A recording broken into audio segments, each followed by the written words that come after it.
जय हिंद साथियों, आप लोग कैसे हैं। उम्मीद करता हूं कि आप लोग बहुत ही बढ़िया होंगे। तो आज की इस वीडियो में हम लोग क्लास 12 के ज्योग्राफी के टॉप वीवीआई ऑब्जेक्टिव क्वेश्चन इस वीडियो में कंप्लीट करने वाले हैं। ठीक है, तो अगर आप लोग 2025 में बोर्ड परीक्षा देना चाहते हैं तो बिल्कुल ही सही वीडियो आप लोग देख रहे हैं। तो आप लोग शुरू से अंत तक बने रहिएगा ताकि चैप्टर नंबर 12 ज्योग्राफी के कंप्लीट ऑब्जेक्टिव इस वीडियो में याद करवा देंगे। ठीक है, चैप्टर नंबर 12 का नाम है आपको प्रवास, यानी इसी को कह सकते हैं प्रकार, कारण और आपको परिणाम। इसके जो भी आपको इंपॉर्टेंट ऑब्जेक्टिव बन सकते हैं सभी आपको इंपॉर्टेंट ऑब्जेक्टिव इस वीडियो में ही आपको याद करवा देंगे। तो आप लोग को शुरू से अंत तक बने रहना है। तब तक के लिए अगर आप लोग एक बार वीडियो को शेयर नहीं किए तो वीडियो को शेयर कर दिएगा, चैनल को सब्सक्राइब नहीं किए तो चैनल को भी सब्सक्राइब जरूर कर दिएगा। ठीक है, टेलीग्राम चैनल के साथ जरूर जुड़िएगा ताकि वहां से आपको फ्री में पीडीएफ आपको डाउनलोड कर सकते हो। ठीक है, कोई भी चार्ज देने की आवश्यकता नहीं, सिर्फ आपको टेलीग्राम और व्हाट्सएप के साथ जुड़ जाना है। और आप लोगों का लाइव क्लास भी चल रहा है, ओके, शाम के 6 बजे। ओके, चलिए तो स्टार्ट करते हैं, ज्यादा विलंब ना करेंगे। चलिए आप लोगों को आंसर बताना है क्वेश्चन। और फर्स्ट नंबर में क्या कह रहा है कि प्रवासी जो नए स्थान पर जाते हैं वो एक क्या कहलाते हैं बताइएगा। प्रवासी जो नए स्थान पर जाते हैं उसे हम लोग क्या कहते हैं, उसे हम लोग अप्रवासी कहते हैं। राइट आंसर ए हो जाएगा। ओके, याद रखिएगा। दो में कह रहा है भारत में पुरुष प्रवास का कारण है, बताइएगा भारत में पुरुष प्रवास का कारण क्या था। भारत में पुरुष प्रवास का जो कारण है आपको शिक्षा है, रोजगार है और व्यवसाय है, सभी है। राइट आंसर डी हो जाएगा, इनमें से सभी हो जाएगा। क्वेश्चन नंबर देखिएगा 3, कह रहा है कि निम्नांकित में से किस देश में भारतीय अप्रवासियों की संख्या सबसे कम है, बताइएगा निम्नांकित में किस देश में भारतीय अप्रवासियों की संख्या सबसे कम है। तो सबसे कम किसका, तो न्यूजीलैंड का। राइट आंसर बी हो जाएगा। 4 में कह रहा भारत में स्त्रियों का प्रवास किस धारा में सर्वाधिक होता है। भारत में स्त्रियों का प्रवास जो है किस धारा में सर्वाधिक होता है, तो ग्रामीण से ग्रामीण, ग्रामीण से ग्रामीण की ओर। राइट आंसर ए हो जाएगा। नेक्स्ट क्वेश्चन लेते हैं। क्वेश्चन नंबर देखिएगा आप लोग 5 नंबर की ओर। चलिए 5 नंबर में देखिए क्या कर रहा है। 5 नंबर में कर रहा है निम्नांकित में किस राज्य में उत प्रवासियों की संख्या सर्वाधिक है, बताइएगा निम्नांकित में से किस राज्य में उत प्रवासियों की संख्या सर्वाधिक है। तो सर्वाधिक किसका है, तो उत्तर प्रदेश राज्य का। राइट आंसर बी हो जाएगा। 6 नंबर में करा 2001 की जनगणना के अनुसार 31 से 5 करोड़ प्रवासियों में से कितने करोड़ लोगों ने पिछले 10 वर्षों में अपना निवास स्थान बदल दिया है या बदल दिया है, बताइएगा 908 करोड़ लोग बदल दिए। राइट आंसर सी हो जाएगा। क्वेश्चन नंबर देखिएगा आप लोग 7 नंबर में। 7 नंबर में करा 2001 की जनगणना के अनुसार भारत में कितने प्रतिशत लोग ऐसे हैं जो अपने मूल स्थान से निकलकर अन्यंत्र बस गए हैं। ये कौन कौन है, तो राइट आंसर कितने प्रतिशत है, तो 30%। राइट आंसर भी हो जाएगा। 8 में करा है प्रवास से संबंधित जनगणना में पहला मुख्य संशोधन किस वर्ष किया गया। तो पहला संशोधन किया गया 1961 में। राइट आंसर बी हो जाएगा। क्वेश्चन नंबर 9 में कह रहा है कि प्रवास के कारणों पर सूचना का समावेश किस वर्ष की जनगणना पर में किया गया। इस वर्ष की जनगणना में किया गया तो 1981 में। राइट आंसर सी हो जाएगा। क्वेश्चन नंबर 10 में कह रहा है कि 2001 की जनगणना के अनुसार अंतर्राष्ट्रीय अप्रवासियों की संख्या का कितना प्रतिशत अप्रवासी पड़ोसी के हैं, अप्रवासी पड़ोसी देश के हैं। तो आपको ये कितना है देखिएगा, इसको लिखिएगा 95.05% है। ठीक है, ऑप्शन इसको यही मारिएगा लेकिन बीच में दशमलव आएगा, इसको लिखिएगा 95.05%। ठीक है, इसका right answer option number D होगा। अगला क्वेश्चन नंबर देखिएगा 11, कह रहा है निम्नलिखित में से कौन सा भारत में पुरुष प्रवास का मुख्य कारण है। पुरुष प्रवास का मुख्य कारण जो आपको काम और रोजगार है। राइट आंसर सी हो जाएगा। 12 में कह रहा है निम्नलिखित में से कौन पर्यटन नगर है। तो पर्यटन नगर जो आपको नैनीताल है। राइट आंसर ए हो जाएगा। अगला क्वेश्चन नंबर देखिएगा 13 में, कह रहा है निम्नलिखित में किस राज्य में सर्वाधिक जनसंख्या में अप्रवासी आते हैं। सर्वाधिक संख्या में अप्रवासी आते हैं किस राज्य में आते हैं, तो महाराष्ट्र में आते हैं। राइट आंसर सी हो जाएगा। 14 में कह रहा है भारत में प्रवासी की निम्नलिखित धाराओं में कौन सी एक धारा पुरुष प्रधान है। तो पुरुष प्रधान जो आपको ग्रामीण से नगरीय है। राइट आंसर इसका सी हो जाएगा। क्वेश्चन नंबर 15 में कह रहा है निम्नलिखित में से किस नगरीय समूहन में प्रवासी जनसंख्या का अंश सर्वाधिक है। सर्वाधिक अंश किसका होगा, तो मुंबई नगरीय समूहन होगा। मुंबई नगरीय समूहन। राइट आंसर ये हो जाएगा। 16 में कह रहा है निम्नलिखित में कौन सा नगर गंगा नदी का प्रमुख प्रदूषक है। गंगा नदी का प्रमुख प्रदूषक कौन है, तो वाराणसी। राइट आंसर बी हो जाएगा। क्वेश्चन नंबर 17 में कह रहा है कि एक स्थान से दूसरे स्थान पर लोगों का स्थानांतरण क्या कहलाता है, तो उसे हम लोग कहते हैं प्रवास कहेंगे। राइट आंसर सी हो जाएगा। 18 में कह रहा है 2001 की जनगणना के अनुसार भारत में कितने लाख लोगों का प्रवास हुआ है, बताइएगा। तो ये हुआ आपको 50 लाख लोगों का प्रवास हुआ। राइट आंसर बी हो जाएगा। क्वेश्चन नंबर 18 में कह रहा है भारत में कौन से भारत में कौन से पड़ोसी देश की सबसे अधिक प्रवासी आए हैं? सबसे अधिक पड़ोसी देश जो आए हैं, कौन से देश से प्रवासी आए? तो बांग्लादेश से राइट आंसर सी हो जाएगा। अगला क्वेश्चन लेते हैं, क्वेश्चन नंबर देखिएगा 20 नंबर की ओर। 20 नंबर में कह रहा है भारत के कितने लोग 110 देशों में फैले हुए हैं? बताइएगा भारत में कितने लोग 110 देशों में फैले हुए हैं? तो 2 करोड़, ऑप्शन नंबर सी से 20 सही जवाब हो जाएगा, 2 करोड़। भारत की जनगणना में प्रवास की गणना किस आधार पर की जाती है? तो यह की जाती है आपको जन्म के स्थान पर और निवास के स्थान पर, दोनों के आधार पर। राइट आंसर सी हो जाएगा, ए और बी दोनों। अगला क्वेश्चन, क्वेश्चन नंबर 22 नंबर में कह रहा है कि जनसंख्या स्थानांतरण कितने प्रकार का होता है? तो जनसंख्या स्थानांतरण 2 प्रकार का। राइट आंसर ये हो जाएगा। 26 में कह रहा है कि सर्वाधिक प्रवास हुआ है। सर्वाधिक प्रवास जो हुआ आपको ऊपरी गंगा घाटी में हुआ। राइट आंसर सी हो जाएगा। 24 में कह रहा है किस महाद्वीप में भारत का पहला प्रवास हुआ था? किस महाद्वीप में भारत का पहला प्रवास हुआ था? अफ्रीका में। राइट आंसर ए हो जाएगा। अगला क्वेश्चन, क्वेश्चन नंबर 24 कह रहा है निम्नलिखित में कौन एक जन स्थानांतरण का अपकर्ष कारक नहीं है? जन स्थानांतरण का अपकर्ष कारक नहीं है, कौन नहीं? तो ऑप्शन नंबर ए हो जाएगा, रहन सहन की निम्न दशाएं। 26 में कह रहा है कि प्रतिकर्ष अपकर्ष कारक उत्तरदायी है। बताइएगा प्रतिकर्ष अपकर्ष कारक उत्तरदायी है, तो प्रवास के लिए राइट आंसर ए हो जाएगा। भूगोल के चैप्टर नंबर 13 जिसका नाम है मानव विकास, इसके आज आपको हम टॉप वीवीआई ऑब्जेक्टिव इस वीडियो में याद कराने वाले हैं। जो भी 2025 के बोर्ड परीक्षा देना चाहते हैं उनके लिए ऑब्जेक्टिव यूजफुल रहने वाला है। यहाँ से आपको ऑब्जेक्टिव आएंगे ही तो आएंगे, ओके। इसलिए आप लोग को इस वीडियो को शुरू से अंत तक देखना, ताकि हम आपको 100% ऑब्जेक्टिव इसी वीडियो में हम आपको याद करवा देंगे, ठीक है। अगर आप लोग अभी तक इस चैनल के साथ नहीं जुड़े, चैनल को सब्सक्राइब नहीं किए, तो चैनल को पहले नंबर सब्सक्राइब कीजिए। वीडियो को एक बार अपने भाई बहन के पास जरूर शेयर करिएगा, ठीक है। अपने व्हाट्सएप ग्रुप के साथ जब भी शेयर करिए तो जो भी पढ़ने लिखने वाले रहे उनके पास जरूर शेयर कर दिएगा। बता दिएगा इस चैनल के बारे में, एग्जाम प्री के बारे में, ठीक है। और बोल दिएगा कि इस पर जो पीडीएफ आपको फ्री में मिलता है, वीडियो के डिस्क्रिप्शन में आपको लिंक मिल जाएगा, ठीक है। व्हाट्सएप और टेलीग्राम के साथ उसके साथ जुड़ जाइएगा। चलिए तो मिलते हैं हम लोग क्वेश्चन नंबर 1 की ओर। तब तक के लिए आप लोग प्रत्येक आंसर 5 से 10 सेकंड के अंदर कमेंट बॉक्स में जरूर बताइएगा। क्वेश्चन नंबर 1 में कह रहा है कि निम्नांकित राज्यों में किसमें शिक्षितों का प्रतिशत सर्वाधिक है? बताइएगा। कह रहा है निम्नांकित राज्यों में किसमें शिक्षितों का प्रतिशत जो है सर्वाधिक है? तो सर्वाधिक शिक्षित जो आपको लोग हैं कहाँ है? तो केरल में। राइट आंसर सी हो जाएगा। 2 नंबर में कह रहा है भारत के किस राज्य में मानव विकास सूचकांक न्यूनतम है? तो मानव विकास सूचकांक सबसे कम किसका है? तो बिहार का। राइट आंसर डी हो जाएगा।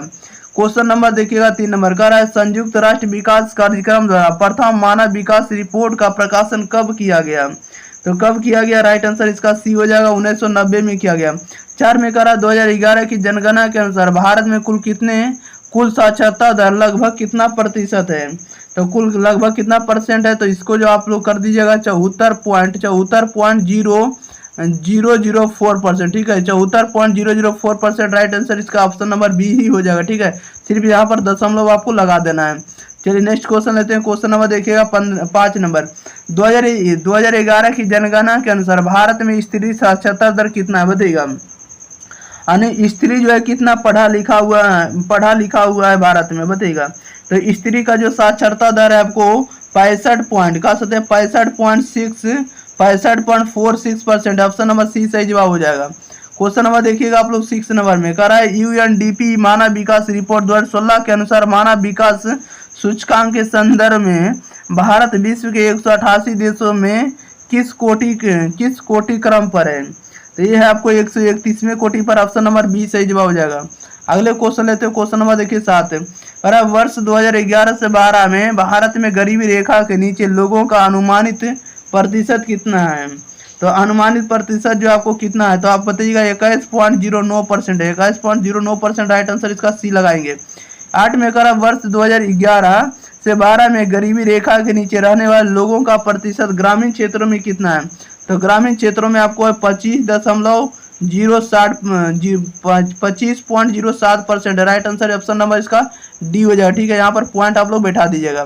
नेक्स्ट क्वेश्चन लेते हैं। क्वेश्चन नंबर देखिएगा आप लोग 9 नंबर की ओर। 9 नंबर में देखिए क्या करा है। 9 नंबर में करा है वर्ष 2011 से 12 में गरीबी रेखा के नीचे रहने वाले लोगों का प्रतिशत शहरी क्षेत्रों में कितना है?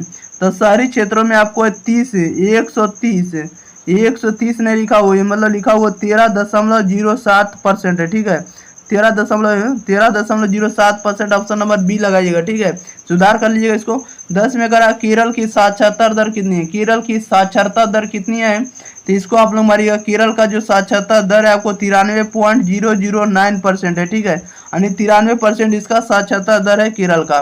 क्वेश्चन नंबर देखिएगा आप लोग 11 नंबर, कह रहा मानव विकास सूचकांक में भारत के निम्नलिखित राज्यों में किस एक की कोटि उच्चतम है, तो एक की कोटि उच्चतम है किसका है, तो केरल का है। केरल में पढ़ा लिखा आदमी सबसे ज्यादा, राइट आंसर ये हो जाएगा।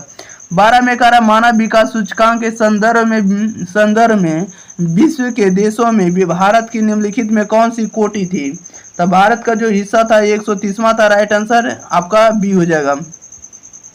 क्वेश्चन नंबर 13, भारत के निम्नलिखित राज्यों में किस एक में स्त्री साक्षरता दर निम्नतम है, तो स्त्री साक्षरता दर सबसे कम है, किसका है, तो बिहार का ही है, राइट आंसर आपका डी हो जाएगा। 14 में कह रहा है कि भारत के निम्नलिखित राज्यों में किस एक में 0 से 6 आयु वर्ग के बच्चों में लिंगानुपात निम्नतम है, तो हरियाणा का राइट आंसर इसका बी हो जाएगा। अगला क्वेश्चन नंबर देखिए 15, कह रहा है कि भारत में निम्नलिखित केंद्र शासित प्रदेशों में किस एक की साक्षरता दर उच्चतम है, तो उच्चतम किसका है, तो आपको लक्षद्वीप का राइट आंसर ये हो जाएगा। 16 में कह रहा है केरल का मानव विकास सूचकांक कितना है, तो 0.638 है, ऑप्शन नंबर इसका ए से जवाब हो जाएगा, सॉरी सी से जवाब हो जाएगा। 17 में कह रहा बिहार में साक्षरता दर कितनी है, तो बिहार में जो साक्षरता दर है 63.8% है, राइट आंसर बी हो जाएगा। 18 में करा लोगों के परिवर्धन की प्रक्रिया और जन कल्याण के स्तर को ऊंचा उठाना क्या कहलाता है, बताइएगा। लोगों के परिवर्धन की प्रक्रिया और जन कल्याण के स्तर को ऊंचा उठाना क्या कहलाता है, तो मानव विकास कहलाता है, राइट आंसर हो जाएगा। 19 में करा 2001 की रिपोर्ट के अनुसार विश्व में भारत का मानव विकास सूचकांक में स्थान है, कौन सा स्थान है, राइट आंसर बताइएगा, तो 115वां स्थान है, राइट आंसर बी हो जाएगा। क्वेश्चन नंबर 20 में कह रहा है कि भारत के निम्नलिखित केंद्र शासित प्रदेशों में किसकी साक्षरता दर उच्चतम है, तो उच्च साक्षरता दर किसका है, तो इसमें से किसी का नहीं, लक्षद्वीप का, right answer option number D लगाएगा, इनमें से कोई नहीं। 21 में कह रहा मानव विकास का मापन किस प्रकार किया जाता है, बताइएगा। मानव विकास का मापन किस प्रकार किया जाता है, मानव विकास सूचकांक द्वारा, राइट आंसर बी हो जाएगा। क्वेश्चन नंबर 22 में कह रहा भारत में कुल प्रजनन दर वर्ष 2013 में क्या थी, तो 2013 में प्रजनन दर कितना था, 2.3%, राइट आंसर इसका डी हो जाएगा, क्या हो जाएगा, डी हो जाएगा। भूगोल के चैप्टर नंबर 14 का कंप्लीट ऑब्जेक्टिव इस वीडियो में करने वाले, ठीक है। तो चैप्टर नंबर 14 का नाम है मानव बस्तियां। जो भी ऑब्जेक्टिव करेंगे आपको इंपॉर्टेंट ऑब्जेक्टिव रहने वाला, आपको 2025 के बोर्ड परीक्षा में सीधे यहाँ से लड़ने वाला, इसलिए आप लोग शुरू से अंत तक बने रहिएगा, ठीक है। और आप लोगों को प्रत्येक आंसर 5 से 10 सेकंड के अंदर देना है, ओके। और साथ ही साथ अगर आप लोग एक बार वीडियो को शेयर नहीं किए तो वीडियो को शेयर जरूर कर लीजिएगा। चैनल को सब्सक्राइब नहीं किए होंगे तो चैनल को भी सब्सक्राइब कर दिएगा, और इसका पीडीएफ आपको फ्री में मिलेगा, जिसका लिंक आपको वीडियो के डिस्क्रिप्शन में देखने को मिल जाएगा, ओके। आप लोग जाकर जरूर इसको वॉच कर लीजिएगा और जुड़ जाइएगा, ओके। चलिए तो स्टार्ट करते हैं, ज़्यादा विलम्ब ना करेंगे। क्वेश्चन नंबर देखिएगा फर्स्ट में क्या कह रहा है कि ग्रामीण बस्तियों में किस कार्य की प्रधानता पाई जाती है, बताइएगा। ग्रामीण बस्तियों में किस कार्य की प्रधानता पाई जाती है, तो ग्रामीण बस्तियों में जो कार्य की प्रधानता पाई जाती है आपको कृषि पाई जाती है, राइट आंसर सी हो जाएगा। क्वेश्चन नंबर 2 में कह रहा है कि पठारी और पहाड़ी भाग में मुख्य रूप से किस प्रकार की ग्रामीण बस्तियां पाई जाती है, बताइएगा।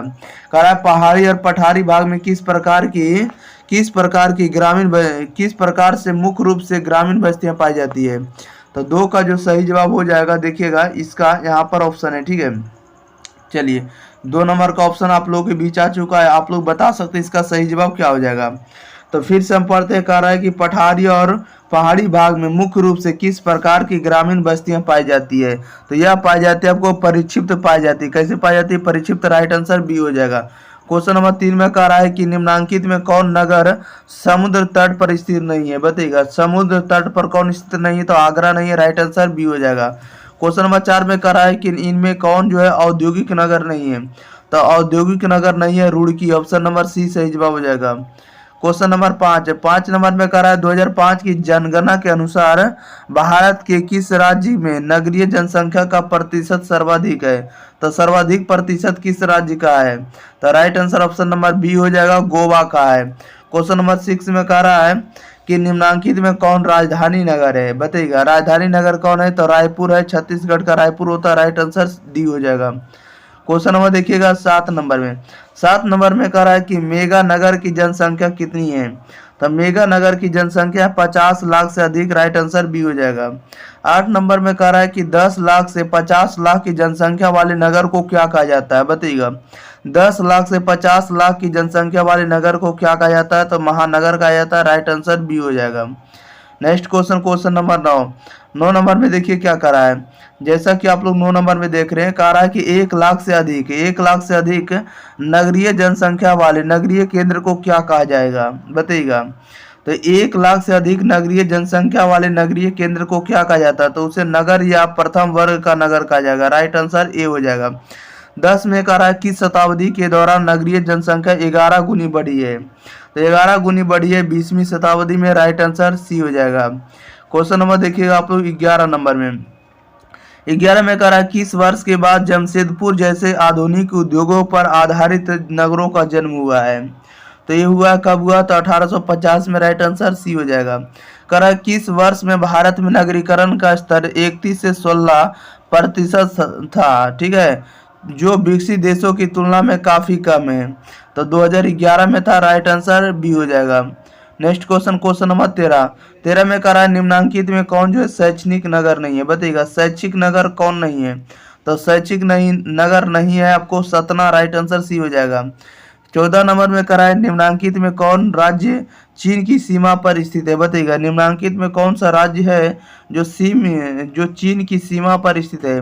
तो चीन की सीमा पर स्थित है आपको Arunachal Pradesh. Right answer D हो जाएगा। 15 नंबर में कह रहा है कि धारावी मलिन बस्ती कहाँ है? बताइएगा धारावी मलिन बस्ती कहाँ है? तो मुंबई में। राइट आंसर ए हो जाएगा। नेक्स्ट क्वेश्चन, क्वेश्चन नंबर देखिएगा 16 नंबर में। 16 नंबर में जैसा कि देख रहे हैं कह रहा है कि बुंदेलखंड प्रदेश में किस प्रकार की बस्तियां पाई जाती है? तो यह पाई जाती है आपको गुच्छित बस्तियां। राइट आंसर भी हो जाएगा। 17 में कह रहा है निम्न में उत्तर भारत में अवस्थित नगर है। उत्तर भारत में अवस्थित नगर कौन हो जाएगा? तो आगरा हो जाएगा। राइट आंसर इसका डी हो जाएगा। नेक्स्ट क्वेश्चन, क्वेश्चन नंबर देखिएगा 18। कह रहा है कि गाजियाबाद एक उदाहरण है। बताइएगा गाजियाबाद जो है किसका उदाहरण है? तो गाजियाबाद उदाहरण है सैटेलाइट नगर का। किसका? सैटेलाइट नगर का, यानी अनुषंगी नगर का। राइट आंसर बी हो जाएगा। नेक्स्ट क्वेश्चन लेते हैं। क्वेश्चन नंबर देखिएगा आप लोग 19 नंबर की ओर। चलिए 19 नंबर भी आप लोगों के बीच आ चुका है।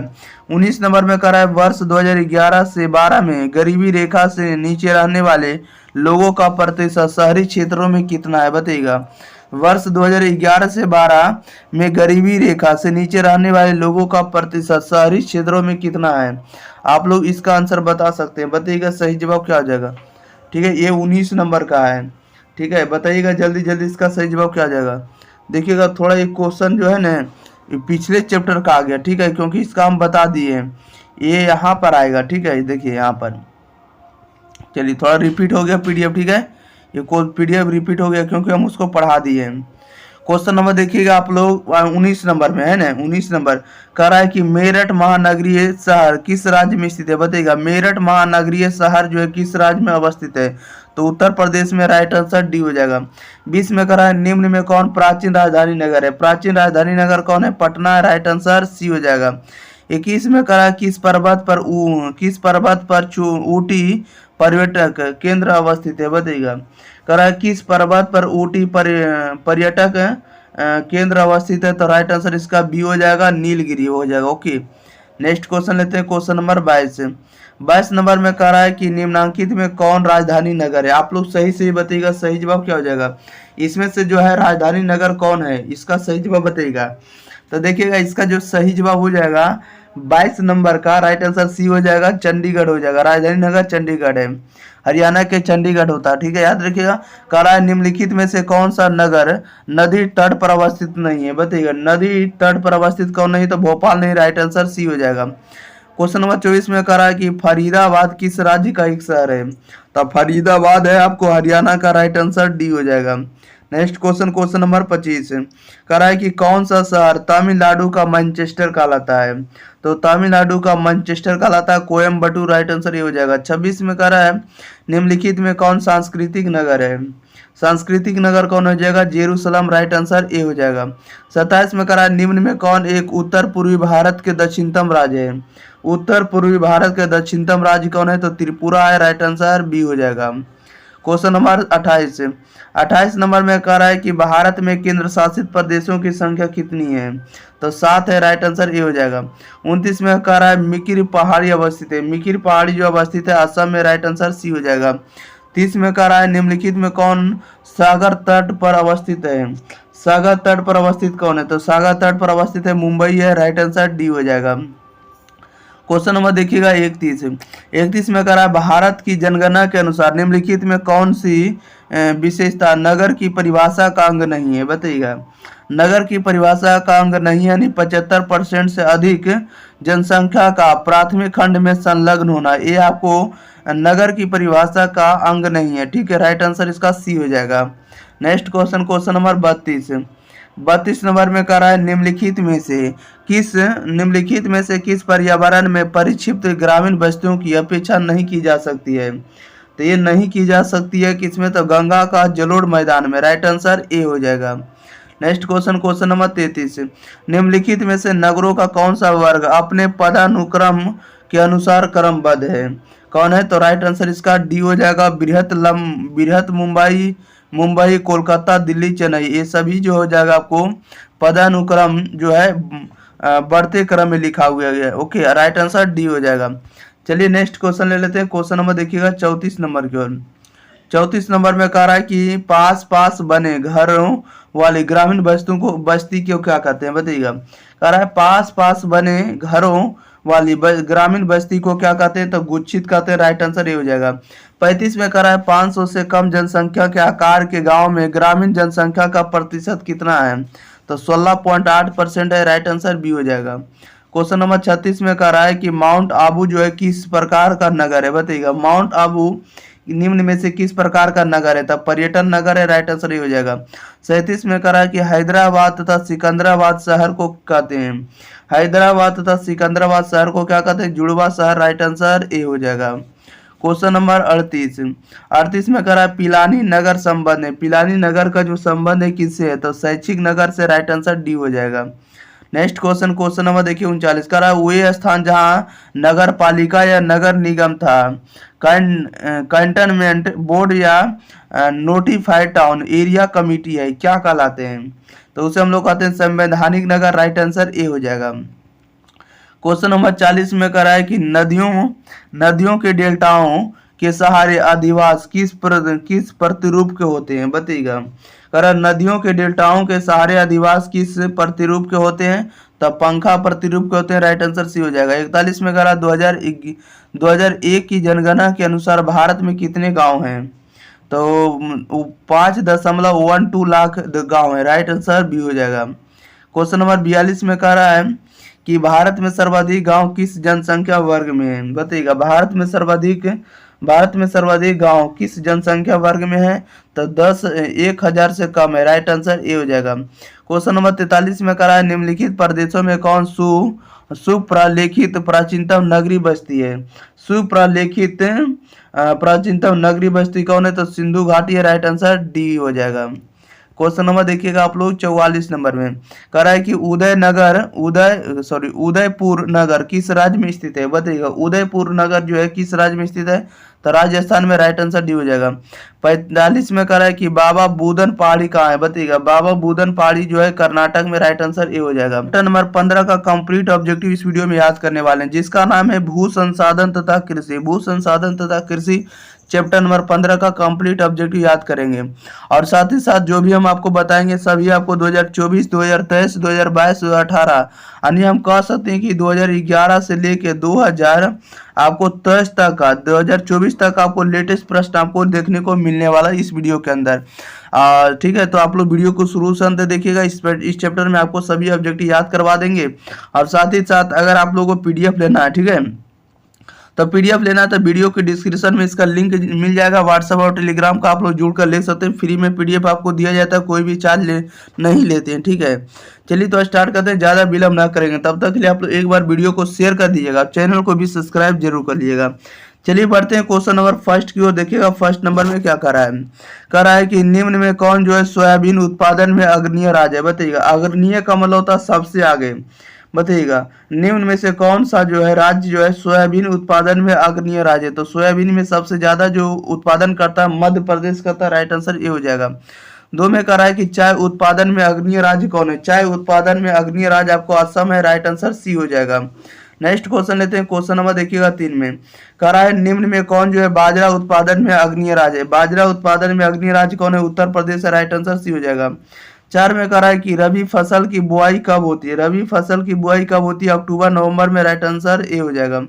5 में कह रहा है गेहूं फसल उदाहरण है। गेहूं फसल किसका उदाहरण है, तो रबी फसल का, राइट आंसर ए हो जाएगा। नेक्स्ट क्वेश्चन लेते हैं, क्वेश्चन नंबर देखिएगा आप लोग 6 नंबर की ओर। चलिए 6 नंबर भी आप लोगों के बीच आ गए प्रश्न। 6 नंबर में कह रहा है कि चावल उत्पादन में अग्रणीय राज्य कौन है। तो चावल उत्पादन में अग्रणीय राज्य होगा आपको पश्चिम बंगाल है, राइट आंसर डी हो जाएगा। कपास उत्पादन में अग्रणीय राज्य कौन है, तो कपास उत्पादन में अग्रणीय राज्य आपको गुजरात है, राइट आंसर ये हो जाएगा। 8 में कह रहा है निम्न में किसमें टैनिन पाई जाती है। बताइएगा टैनिन किसमें पाया जाता है, तो टैनिन आपको पाया जाता है चाय में, ठीक है। और कॉफी में कैफीन पाया जाता है। याद रखिएगा टैनिन जो पाया जाता है आपको चाय में और कैफीन पाया जाता है कॉफी में। नेक्स्ट क्वेश्चन लेते हैं, क्वेश्चन नंबर देखिएगा 9 नंबर में कह रहा है कि देश की सकल आय में कृषि का योगदान कितना है। बताइएगा देश की सकल आय में कृषि का योगदान कितना है, तो कृषि का योगदान है 25%, राइट आंसर सी हो जाएगा। 10 में कह रहा है कृषि के अंतर्गत कौन आता है, तो कृषि के अंतर्गत कौन आता है, पशुपालन आता है, फसलों का उत्पादन आता है, मत्स्य पालन आता है, सभी आता है, राइट आंसर डी हो जाएगा इनमें से सभी। क्वेश्चन नंबर 11 में कह रहा है कि हॉर्टिकल्चर किससे संबंधित है। बताइएगा हॉर्टिकल्चर जो आपको किससे संबंधित है, तो हॉर्टिकल्चर संबंधित है फल और सब्जियों के उत्पादन से, राइट आंसर इसका डी हो जाएगा, फल और सब्जियों के उत्पादन से। ओके नेक्स्ट क्वेश्चन नंबर देखिए 12 में कह रहा है कि खरीफ फसल की ऋतु क्या। बताइएगा खरीफ फसल की जो ऋतु है क्या है, तो खरीफ फसल की ऋतु जो होता है आपको मौसम जो होता है जून से सितंबर होती है। क्वेश्चन नंबर 13 में कह रहा है कि कौन जो है रेशेदार फसल है, तो रेशेदार फसल कौन होगा, कपास है, राइट आंसर डी हो जाएगा। नेक्स्ट क्वेश्चन लेते हैं, क्वेश्चन नंबर देखिएगा 14 नंबर में कह रहा है कि कृषि के लिए इनमें से कौन सबसे अधिक उपयुक्त है। बताइएगा कृषि के लिए इनमें से कौन सबसे अधिक उपयुक्त होगा, मैदानी भाग होगा, राइट आंसर सी हो जाएगा। 15 में कह रहा है कृषि निर्धारण में भारत में किस कारक का सबसे महत्वपूर्ण योगदान होता है। सबसे अधिक योगदान जो होता है आपको वर्षा का होता है, राइट आंसर ए हो जाएगा। क्वेश्चन नंबर 16 में कह रहा है भारत में हरित क्रांति का सूत्रपात कब हुआ। भारत में हरित क्रांति का सूत्रपात हुआ आपको 1967 से लेके 68 ईस्वी, राइट आंसर सी हो जाएगा। 1967-68 में दोनों में, ओके। 17 में कह रहा है किस फसल की खेती में बुआई के समय कम तापमान चाहिए, तो गेहूं में चाहिए, राइट आंसर ए हो जाएगा। क्वेश्चन नंबर देखिएगा आप लोग सीधे 18 नंबर में कह रहा गेहूं का सबसे अधिक उत्पादन गेहूं का सबसे अधिक उत्पादन कहाँ मिलता है या कहाँ होता है, तो उत्तर प्रदेश में होता है, राइट आंसर क्या हो जाएगा, तो डी हो जाएगा। गन्ना और गेहूं दोनों याद रखिएगा, उत्तर प्रदेश में सबसे ज्यादा होता है। 19 में करा किस फसल की खेती किस फसल की खेती जो है पहाड़ी ढालों पर ही की जाती है, तो पहाड़ी ढालों पर ही की जाती है। किस फसल की जाती है, तो चाय की जाती है, राइट आंसर ए हो जाएगा। क्वेश्चन नंबर 20 में करा भारत में कुल बोए जाने वाले क्षेत्र का लगभग कितना प्रतिशत भाग पर अनाज बोए जाते हैं। बताइएगा कितने प्रतिशत भाग पर जमीन पर जो है अनाज बोए जाते हैं, तो 54% पर, राइट आंसर सी हो जाएगा।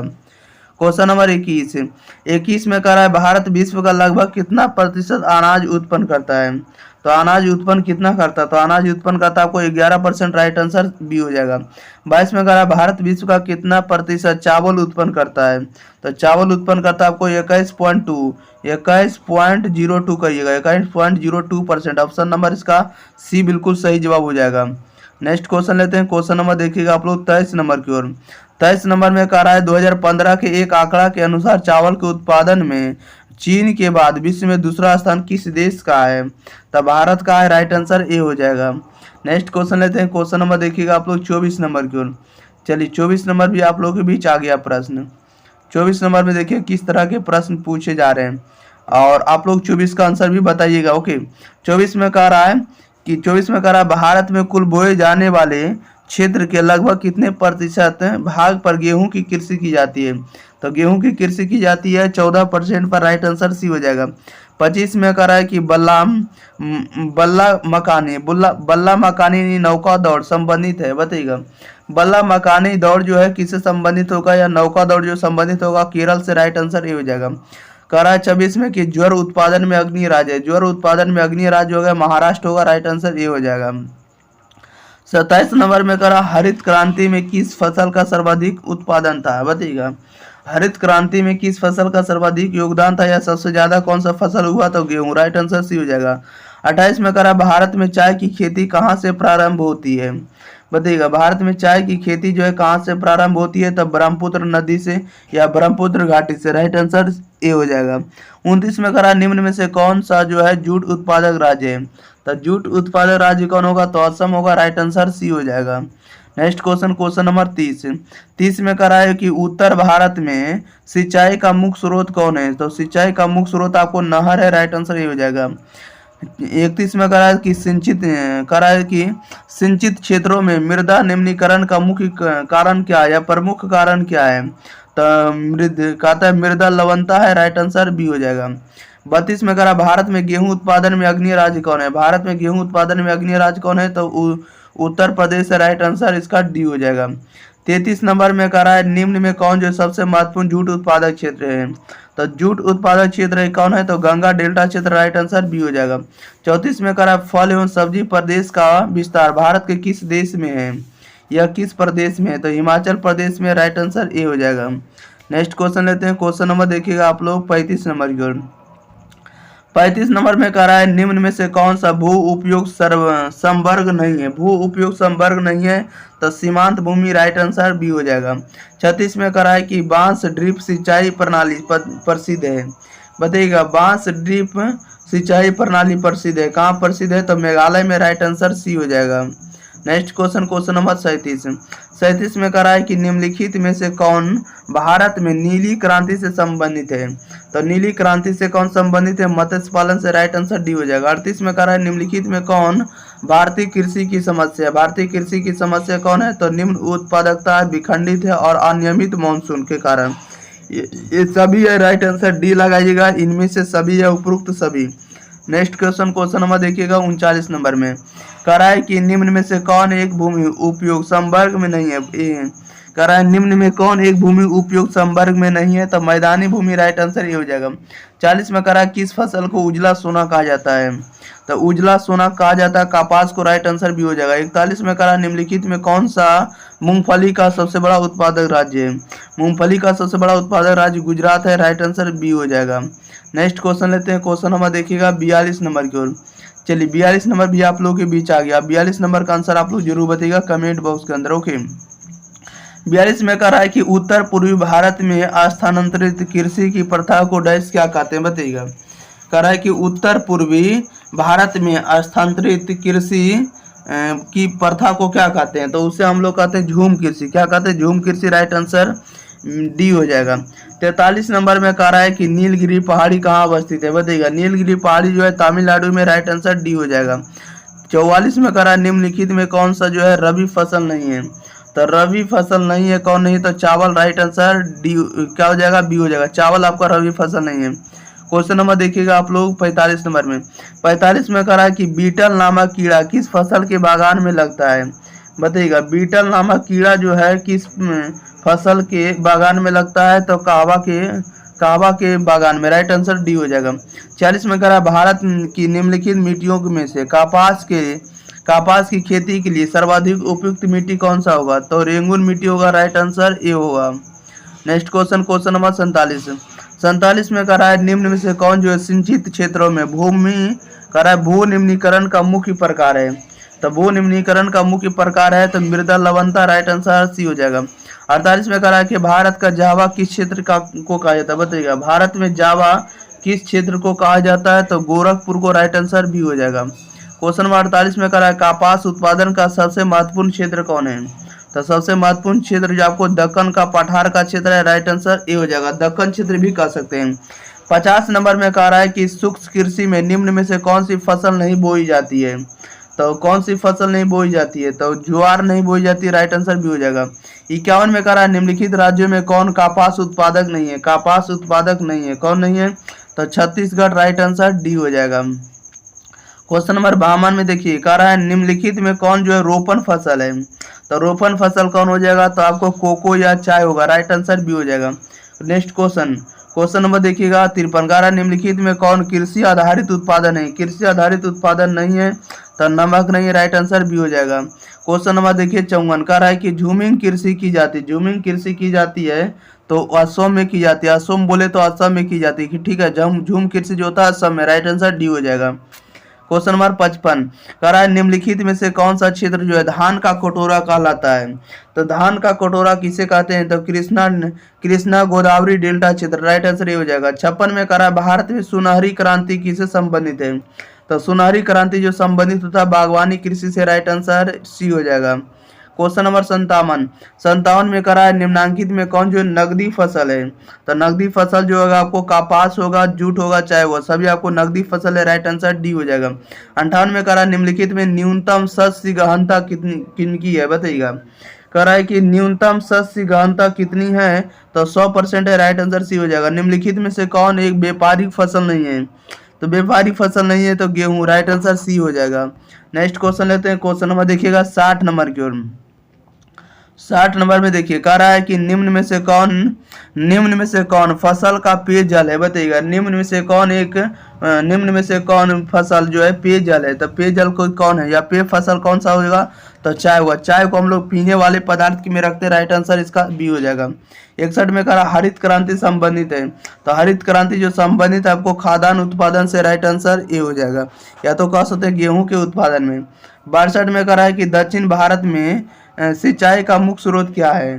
दक्षिण भारत में सिंचाई का मुख्य स्रोत जो आपको तालाब है, राइट आंसर सी हो जाएगा।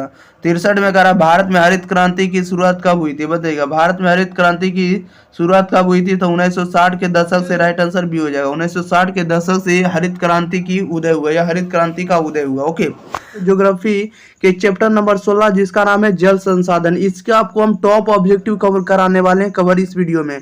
तो आपको इस वीडियो में आपको 2025 से जितने भी आपको ऑब्जेक्टिव पूछे जा सकते हैं सभी ऑब्जेक्टिव हम करवाएंगे, ठीक है।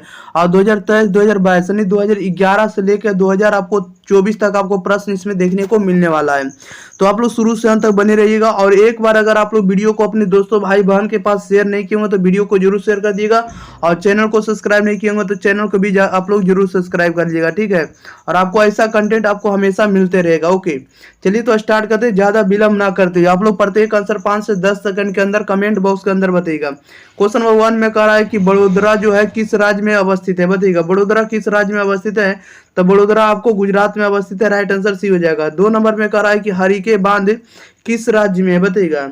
हरिके बांध किस राज्य में है? तो हरिके बांध जो आपको पंजाब में है, राइट आंसर इसका बी हो जाएगा। नेक्स्ट क्वेश्चन लेते हैं। क्वेश्चन नंबर देखिएगा आप लोग 3 नंबर की ओर। 3 नंबर में देखिए क्या कह रहा है। जैसा कि 3 नंबर में आप लोग देख रहे हैं, 3 नंबर में कह रहा है कि निम्नलिखित में से कौन सा अम्ल जो है निम्नलिखित में कौन सा अम्ल वर्षा का एक उदाहरण है? बताइएगा। कौन सा जो अम्ल है जो वर्षा का एक उदाहरण है? बताइएगा। राइट आंसर क्या हो जाएगा? कौन सा जो अम्ल है जो वर्षा कराने का काम करता है? तो राइट आंसर इसका बी हो जाएगा, वायु प्रदूषण हो जाएगा। क्वेश्चन नंबर देखिएगा 4 में कह रहा है कि नमामि गंगे कार्यक्रम किस नदी से संबंधित है? बताइएगा। नमामि गंगे कार्यक्रम किस नदी से संबंधित है? गंगा नदी से, राइट आंसर ये हो जाएगा। 5 नंबर में कह रहा है कि निम्न में कौन जो है दक्षिण भारत की नदी है? दक्षिण भारत की नदी कौन है? तो दक्षिण भारत की नदी आपको कृष्णा नदी है, राइट आंसर डी हो जाएगा। नेक्स्ट क्वेश्चन नंबर देखिएगा आप लोग 6 नंबर की ओर। 6 नंबर में कह रहा है कि पृथ्वी पर कुल जल का कितना प्रतिशत भाग जो है अलवणीय जल है? बताइएगा। पृथ्वी पर कुल जल का कितना प्रतिशत भाग अलवणीय जल है? तो 3%, राइट आंसर भी हो जाएगा। 7 नंबर में कह रहा है कि निम्नांकित में राज्य की सबसे महत्वपूर्ण परियोजना कौन है? बताइएगा। राजस्थान की सबसे महत्वपूर्ण परियोजना कौन है? तो इंदिरा गांधी नगर परियोजना, राइट आंसर इसका बी हो जाएगा। इंदिरा गांधी नगर परियोजना है। नेक्स्ट क्वेश्चन नंबर देखिएगा 8 नंबर में कह रहा है निम्नांकित में कौन परियोजना बाढ़ नियंत्रण के उद्देश्य से प्रारंभ हुई है? बताइएगा। बाढ़ नियंत्रण के उद्देश्य से कौन सी योजना बनाई गई है? तो राइट आंसर इसका सी हो जाएगा, कोसी नदी को। क्वेश्चन नंबर देखिएगा 9 नंबर में कह रहा है कि भारत की कुल वार्षिक वर्षा घन किलोमीटर में कितनी है बताइएगा। भारत में कुल वार्षिक वर्षा जो है घन किलोमीटर में कितना होती है, तो 4000। राइट आंसर इसका सी हो जाएगा। नेक्स्ट क्वेश्चन, क्वेश्चन नंबर देखिएगा 10, कह रहा है कि देश में प्रयुक्त कुल जल का सबसे अधिक अनुपात किस क्षेत्र में बताइएगा। देश में प्रयुक्त कुल जल का सबसे अधिक अनुपात जो होता है किस क्षेत्र में होता है, तो राइट आंसर इसका बी हो जाएगा, सिंचाई में होता है। 11 में कह रहा है कि कौन नदी बेसिन पूर्वी भारत में है, तो पूर्वी भारत में आपको महानदी बेसिन है। राइट आंसर सी हो जाएगा। Next question, question number 12, Bhakra नागर परियोजना किस नदी पर अवस्थित है बताइएगा। भाखड़ा नागर परियोजना जो है किस नदी पर अवस्थित है, तो राइट आंसर ये हो जाएगा, सतलज नदी पर। 13 में कह रहा है कि गोदावरी बेसिन कहाँ है। गोदावरी बेसिन जो आपको दक्षिण भारत में। राइट आंसर सी हो जाएगा। नेक्स्ट क्वेश्चन लेते हैं, क्वेश्चन नंबर देखिएगा आप लोग 14 नंबर की ओर। 14 नंबर में देखिए क्या कर रहा है, आप लोग इसका आंसर भी कमेंट बॉक्स में जरूर बताइएगा, ठीक है। जितना भी देरी होता आप लोग आंसर बताने का प्रयास जरूर कीजिए ताकि आपको याद रहेगा, ठीक है। चलिए क्वेश्चन नंबर देखिएगा 14 नंबर। 14 नंबर में देखिए कह रहा है कि भारत में विश्व का जल संसाधनों का कितना प्रतिशत पाया जाता है बताइएगा। भारत में विश्व के जल संसाधनों का कितना प्रतिशत पाया जाता है, तो 4%। राइट आंसर बी हो जाएगा। क्वेश्चन नंबर 15 में कह रहा है भारत में कुल उपयोगी जल संसाधन कितना घन किलोमीटर है, तो 1122 घन किलोमीटर है। राइट आंसर बी हो जाएगा। क्वेश्चन नंबर देखिएगा 16 नंबर में कह रहा है भारत में सभी नदी बेसिनों में औसत वार्षिक प्रवाह कितना घन किलोमीटर होने का अनुमान किया गया है, तो ये किया गया आपको देखिए कब किया गया है, तो इसका राइट आंसर आपको बताना है। तो 1800 देखिएगा कितना हो जाएगा, 1800 आपको 69 ही हो जाएगा। राइट आंसर इसका सी हो जाएगा, 1869 ईस्वी में बताया गया। Okay next question, question number 17 में कह रहा है कि स्थलाकृति जलीय तथा अन्य दबावों के कारण प्राप्त धरातलीय जल का कितना प्रतिशत जल का उपयोग किया जा सकता है, तो कितना जल का उपयोग किया जा सकता है, तो 32% का राइट आंसर बी हो जाएगा। क्वेश्चन नंबर 18 में कह रहा है कि पाइकारा जल विद्युत परियोजना बताइएगा। पाइकारा जल विद्युत परियोजना जो आपको तमिलनाडु में। राइट आंसर ए हो जाएगा।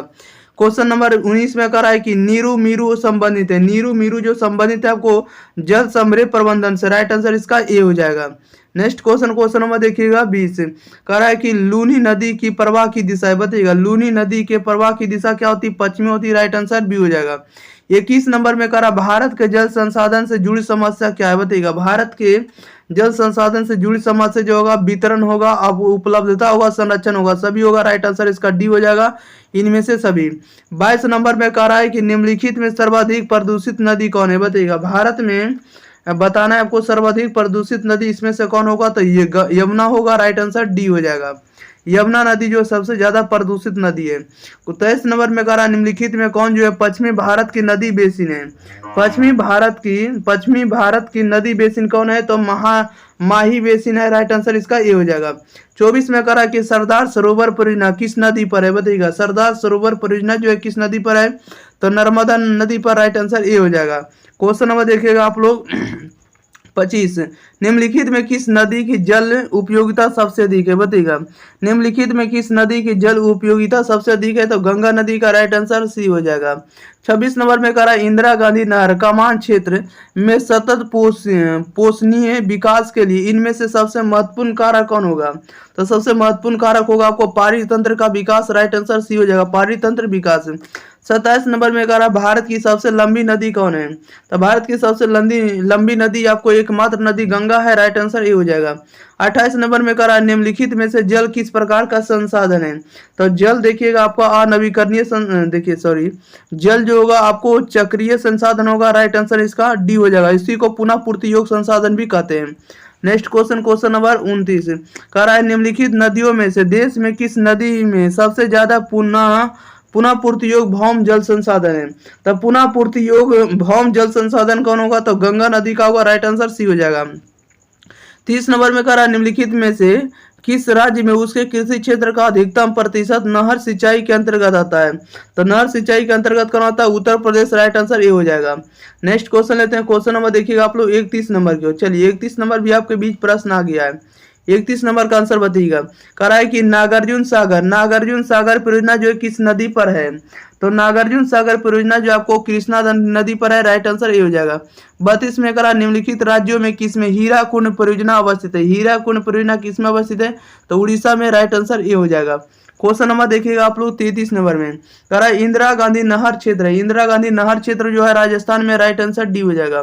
34 में कह रहा है कि निम्नलिखित दक्षिण भारतीय राज्यों में किस राज्य में भौम जल उपयोग उपयोग यानी परसेंट में बताना है कि इसके कुल जल का संभाव्य से ज्यादा है, संभाव से कितना ज्यादा है या कौन ज्यादा है?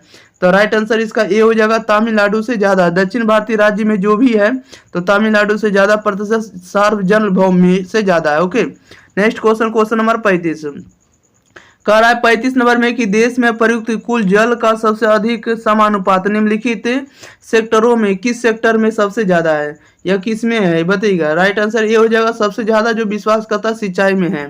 और 36 में कह रहा है हीराकुंड बांध जो किस नदी पर बना हुआ बताइएगा? हीराकुंड बांध किस नदी पर बना हुआ है?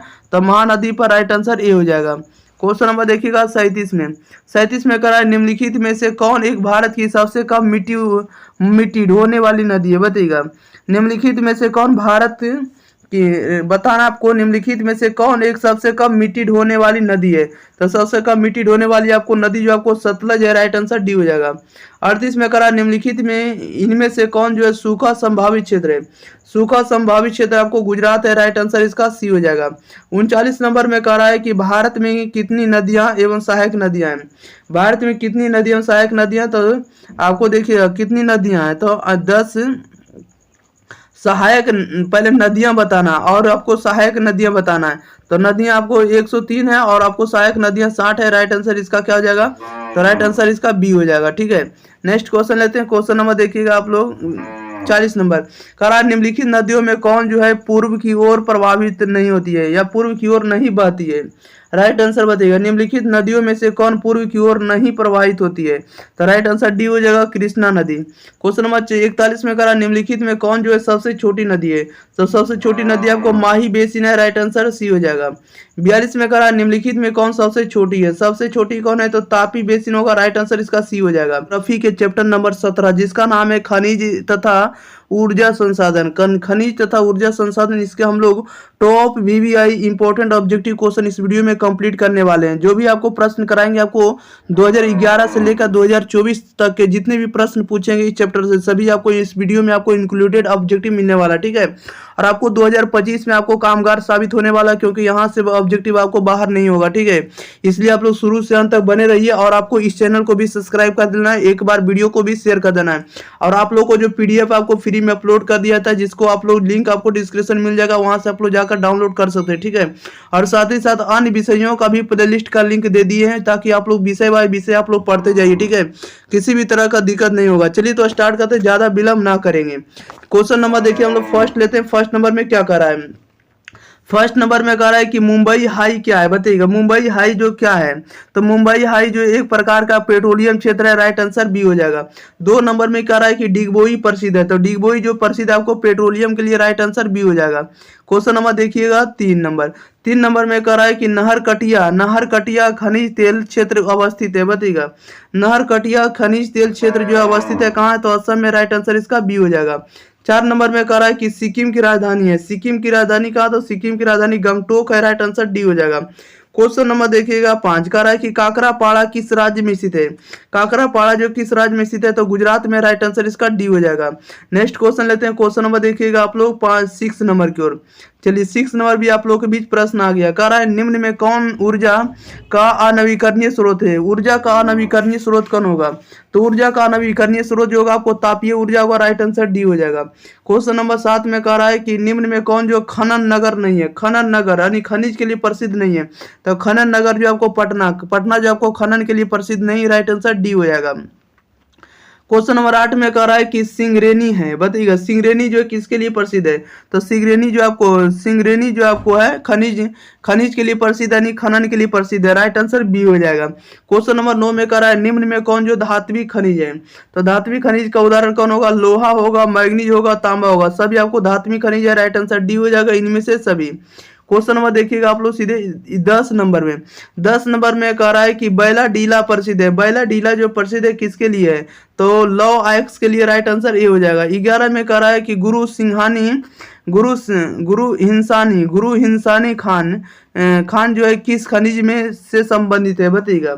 गुरु हिंसानी खान किस खनिज से संबंधित है, तो लौह आयस्क से संबंधित है। राइट आंसर ये हो जाएगा। 12 में कह रहा है निम्नलिखित में कौन ऊर्जा का नवीकरणीय स्रोत है। ऊर्जा का नवीकरणीय स्रोत कौन है, तो आपको सौर ऊर्जा है। राइट आंसर इसका डी हो जाएगा। क्या हो जाएगा, डी हो जाएगा, सौर ऊर्जा। नेक्स्ट क्वेश्चन लेते हैं। क्वेश्चन नंबर देखिएगा आप लोग 13 नंबर में। 13 में कह रहा है कि कच्चा लोहा में मैग्नीज मिलाकर क्या बनाया जाता है, बताइएगा। कह रहा है कच्चा लोहा में मैग्नीज मिलाकर क्या बनाया जाता है, तो इस्पात बनाया जाता है। राइट आंसर ये हो जाएगा। कह रहा है कि कल्पक्कम किस राज्य में है, कल्पक्कम किस राज्य में, तो तमिलनाडु में। राइट आंसर ये हो जाएगा। 15 में कह रहा है निम्न में कौन राज्य कोयले का अधिक उत्पादन करता है, तो कोयले का अधिक उत्पादन कौन करता है, तो राइट आंसर इसका बताइएगा। तो कोयले का उत्पादन सबसे ज्यादा झारखंड करता है। राइट आंसर बी हो जाएगा। क्वेश्चन नंबर देखिएगा आप लोग 16 नंबर में। कह रहा है लौह आयस्क का सर्वप्रमुख उत्पादक क्षेत्र कौन है। लौह आयस्क का सर्वप्रमुख उत्पादक क्षेत्र जो होगा कर्नाटक होगा। राइट आंसर डी होगा। क्वेश्चन नंबर 17 में कह रहा है कि कोरबा किस खनिज उत्पादन के लिए प्रसिद्ध है, बताइएगा। कोरबा किस खनिज उत्पादन के लिए प्रसिद्ध है, तो राइट आंसर ये हो जाएगा, कोयला के लिए प्रसिद्ध है। क्वेश्चन 18 में कह रहा है कि अंकलेश्वर किस खनिज का क्षेत्र है, बताइएगा। अंकलेश्वर किस खनिज का क्षेत्र है, तो पेट्रोलियम का। राइट आंसर इसका सी हो जाएगा। क्वेश्चन नंबर 19 नंबर में कह रहा है कि इनमें कौन कोयला क्षेत्र महानदी घाटी में, कौन से महानदी घाटी में, तो राइट आंसर ये हो जाएगा, कोरबा महानदी घाटी में। 20 में कह रहा है कि इनमें भूरा कोयला कहाँ मिलता है, भूरा कोयला कहाँ मिलता है, तो तमिलनाडु में। राइट आंसर सी हो जाएगा। 21 में कह रहा है इनमें कौन जो है परंपरागत ऊर्जा स्रोत है। परंपरागत ऊर्जा स्रोत का उदाहरण कौन होगा, तो पेट्रोलियम होगा, कोयला होगा, प्राकृतिक गैस होगा, सभी होगा। राइट आंसर डी होगा, इनमें से सभी। नेक्स्ट क्वेश्चन लेते हैं। क्वेश्चन नंबर देखिएगा 22 नंबर में। 22 नंबर में कह रहा है हीरा कुंड परियोजना कहाँ अवस्थित है, बताइएगा। हीरा कुंड परियोजना कहाँ है, तो उड़ीसा में। राइट आंसर ये हो जाएगा। 23 में कह रहा है डिगबोई कहाँ है, तो डिगबोई जो आपको बताइएगा। राइट आंसर क्या हो जाएगा, 23 का सही जवाब बताइएगा। तो डिगबोई देखिएगा, डिगबोई आपको असम में। राइट आंसर डी हो जाएगा। 24 नंबर में कह रहा तेल एवं प्राकृतिक गैस आयोग की स्थापना कब हुई थी, बताइएगा। कह रहा तेल एवं प्राकृतिक गैस आयोग की स्थापना कब हुई थी, 1956 में। राइट आंसर सी हो जाएगा। नेक्स्ट क्वेश्चन लेते हैं। क्वेश्चन नंबर देखिएगा 25 नंबर की ओर। चलिए 25 नंबर भी आप लोगों के बीच आ गई। 25 नंबर देखिए। 25 में कह रहा है कि gas authority of India limited यानी GAIL की स्थापना कब हुई, बताइएगा। कह रहा है कि gas authority of India limited की स्थापना कब हुई, तो 1984 में। राइट आंसर भी हो जाएगा। 26 में कह रहा है कि परमाणु ऊर्जा आयोग की स्थापना कब की गई, परमाणु ऊर्जा आयोग की स्थापना कब की गई, 1948 में। राइट आंसर सी हो जाएगा।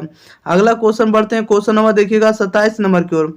27 नंबर में कह रहा है कि निम्न में कौन रेडियो सक्रिय खनिज है। रेडियो सक्रिय खनिज कौन है, तो यूरेनियम है, थोरियम है और जिरकोनियम है, सभी आपको रेडियो सक्रिय खनिज है। राइट आंसर डी होगा, इनमें से सभी। क्वेश्चन 28 में कह रहा है कि सिंदरी प्रसिद्ध है। सिंदरी किसके लिए प्रसिद्ध है, तो उर्वरक कारखाना के लिए। राइट आंसर ए हो जाएगा। क्वेश्चन में देखिएगा 29 नंबर।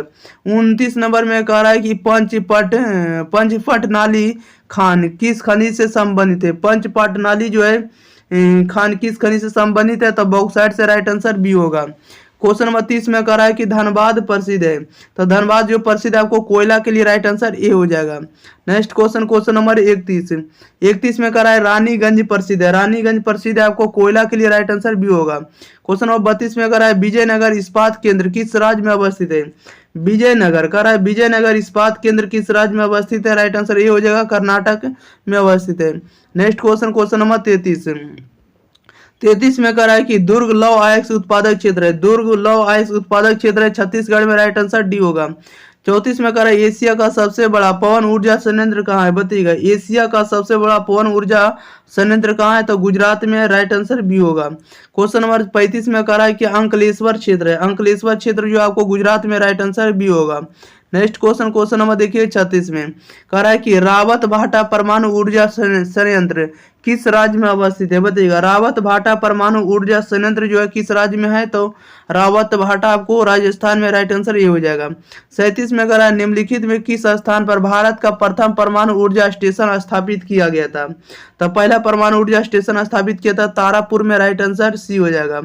क्वेश्चन नंबर 38 में करा है कि बालाघाट मैग्नीज क्षेत्र किस राज्य में स्थित है, बताइएगा।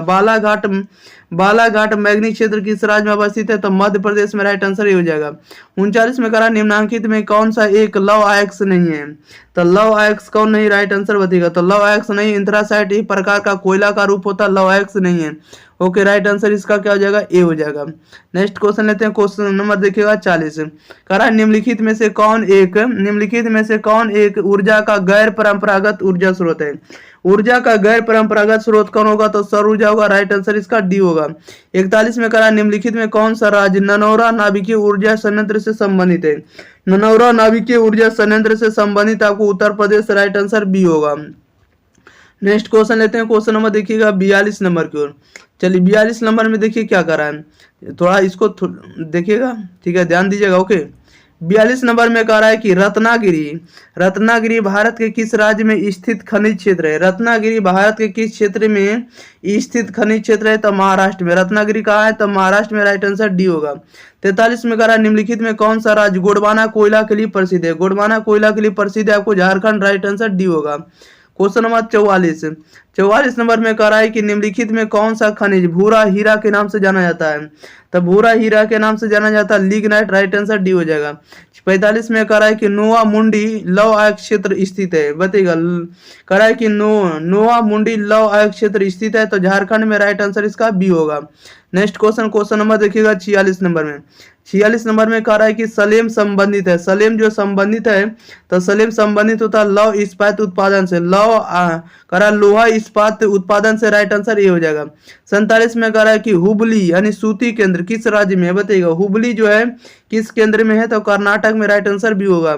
48 में कह रहा है उदयपुर किस राज्य में। उदयपुर किस राज्य में, तो राजस्थान में। राइट आंसर ए हो जाएगा। क्वेश्चन नंबर देखिएगा 49 नंबर की ओर। 49 में कह रहा है भारत में कोयला निक्षेप का लगभग 80% भाग किस प्रकार का है, बताइएगा। भारत में कोयला निक्षेप का लगभग 80% भाग किस प्रकार का है, तो बिटुमिनस है। राइट आंसर ये हो जाएगा। 50 में कह रहा है सिंगरौली किस चीज के लिए प्रसिद्ध है। राइट आंसर बताइएगा क्या हो जाएगा, प्रसिद्ध नगर है, ठीक है। कह रहा है सिंगरौली जो है प्रसिद्ध शहर का नाम है। सिंगरौली किस चीज के लिए प्रसिद्ध है, तो सिंगरौली कोयला के लिए प्रसिद्ध है। राइट आंसर ये हो जाएगा। क्वेश्चन नंबर 51 में कह रहा है नोएडा किस राज्य में। नोएडा बताइएगा, तो नोएडा किस राज्य में, तो उत्तर प्रदेश में। राइट आंसर बी होगा। नेक्स्ट क्वेश्चन लेते हैं, क्वेश्चन नंबर देखिएगा 52 नंबर की ओर। 52 में कह रहा है कि भारत में सर्वाधिक सोना किस राज्य में पाया जाता है। भारत में सर्वाधिक सोना जो पाया जाता है कर्नाटक में। राइट आंसर सी हो जाएगा। 53 में कह रहा है बॉक्साइट का सबसे बड़ा उत्पादक है। बॉक्साइट का सबसे बड़ा उत्पादक क्या, तो उड़ीसा। राइट आंसर बी होगा। क्वेश्चन नंबर देखिएगा 54 नंबर। निम्नलिखित में किस राज्य में प्रमुख तेल क्षेत्र स्थित है। प्रमुख तेल क्षेत्र स्थित है किस राज्य में, तो असम में। राइट आंसर ये हो जाएगा। नेक्स्ट क्वेश्चन लेते हैं, क्वेश्चन नंबर देखिएगा 55 नंबर में। 55 नंबर में कह रहा है किस खनिज को तरल सोना कहा जाता है, तो तरल सोना कहा जाता है पेट्रोलियम को। राइट आंसर इसका डी हो जाएगा। 56 में कह रहा है निम्नलिखित में कौन सा ऊर्जा का अनवीकरणीय स्रोत है। ऊर्जा का अनवीकरणीय स्रोत कौन होगा, तो ताप होगा। राइट आंसर सी हो जाएगा। 57 में कह रहा है कि डल्ली व राजहरा में कौन सा खनिज पाया जाता है, बताइएगा। डल्ली व राजहरा में कौन सा खनिज पाया जाता है, तो लौह अयस्क पाया जाता है। राइट आंसर बी हो जाएगा। क्वेश्चन नंबर 58 कह रहा है निम्नलिखित कोयला खदानों में कौन सा झारखंड में नहीं है। झारखंड में कौन नहीं, तो सिंगरौली नहीं। राइट आंसर इसका सी हो जाएगा। नेक्स्ट क्वेश्चन लेते हैं, क्वेश्चन नंबर देखिएगा आप लोग 59 नंबर की ओर। 59 नंबर में कह रहा है कि शिव समुद्रम, शिवा लिखा गया, शिव समुद्रम पड़ेगा, ठीक है। शिव समुद्रम जल विद्युत परियोजना जो किस राज्य में स्थित है, तो शिव समुद्रम जो आपको कर्नाटक में। राइट आंसर ये हो जाएगा। 60 नंबर में कह रहा है कि संरक्षण की दृष्टि से तांबे के स्थान पर किस धातु का उपयोग उचित है, बताइएगा। संरक्षण की दृष्टि से तांबे के स्थान पर किस धातु का उपयोग जो है उचित है, तो एल्यूमिनियम का। राइट आंसर इसका सी हो जाएगा। क्वेश्चन नंबर देखिएगा 61 कह रहा है कि कोडरमा बोले तो झारखंड। कोडरमा किस खनिज के लिए प्रसिद्ध है। कोडरमा किस खनिज के लिए प्रसिद्ध है, तो अबरख के लिए। राइट आंसर सी हो जाएगा। 62 में कह रहा है खेतड़ी क्या है, तो खेतड़ी एक प्रकार के तांबा की खाने है। राइट आंसर ए हो जाएगा।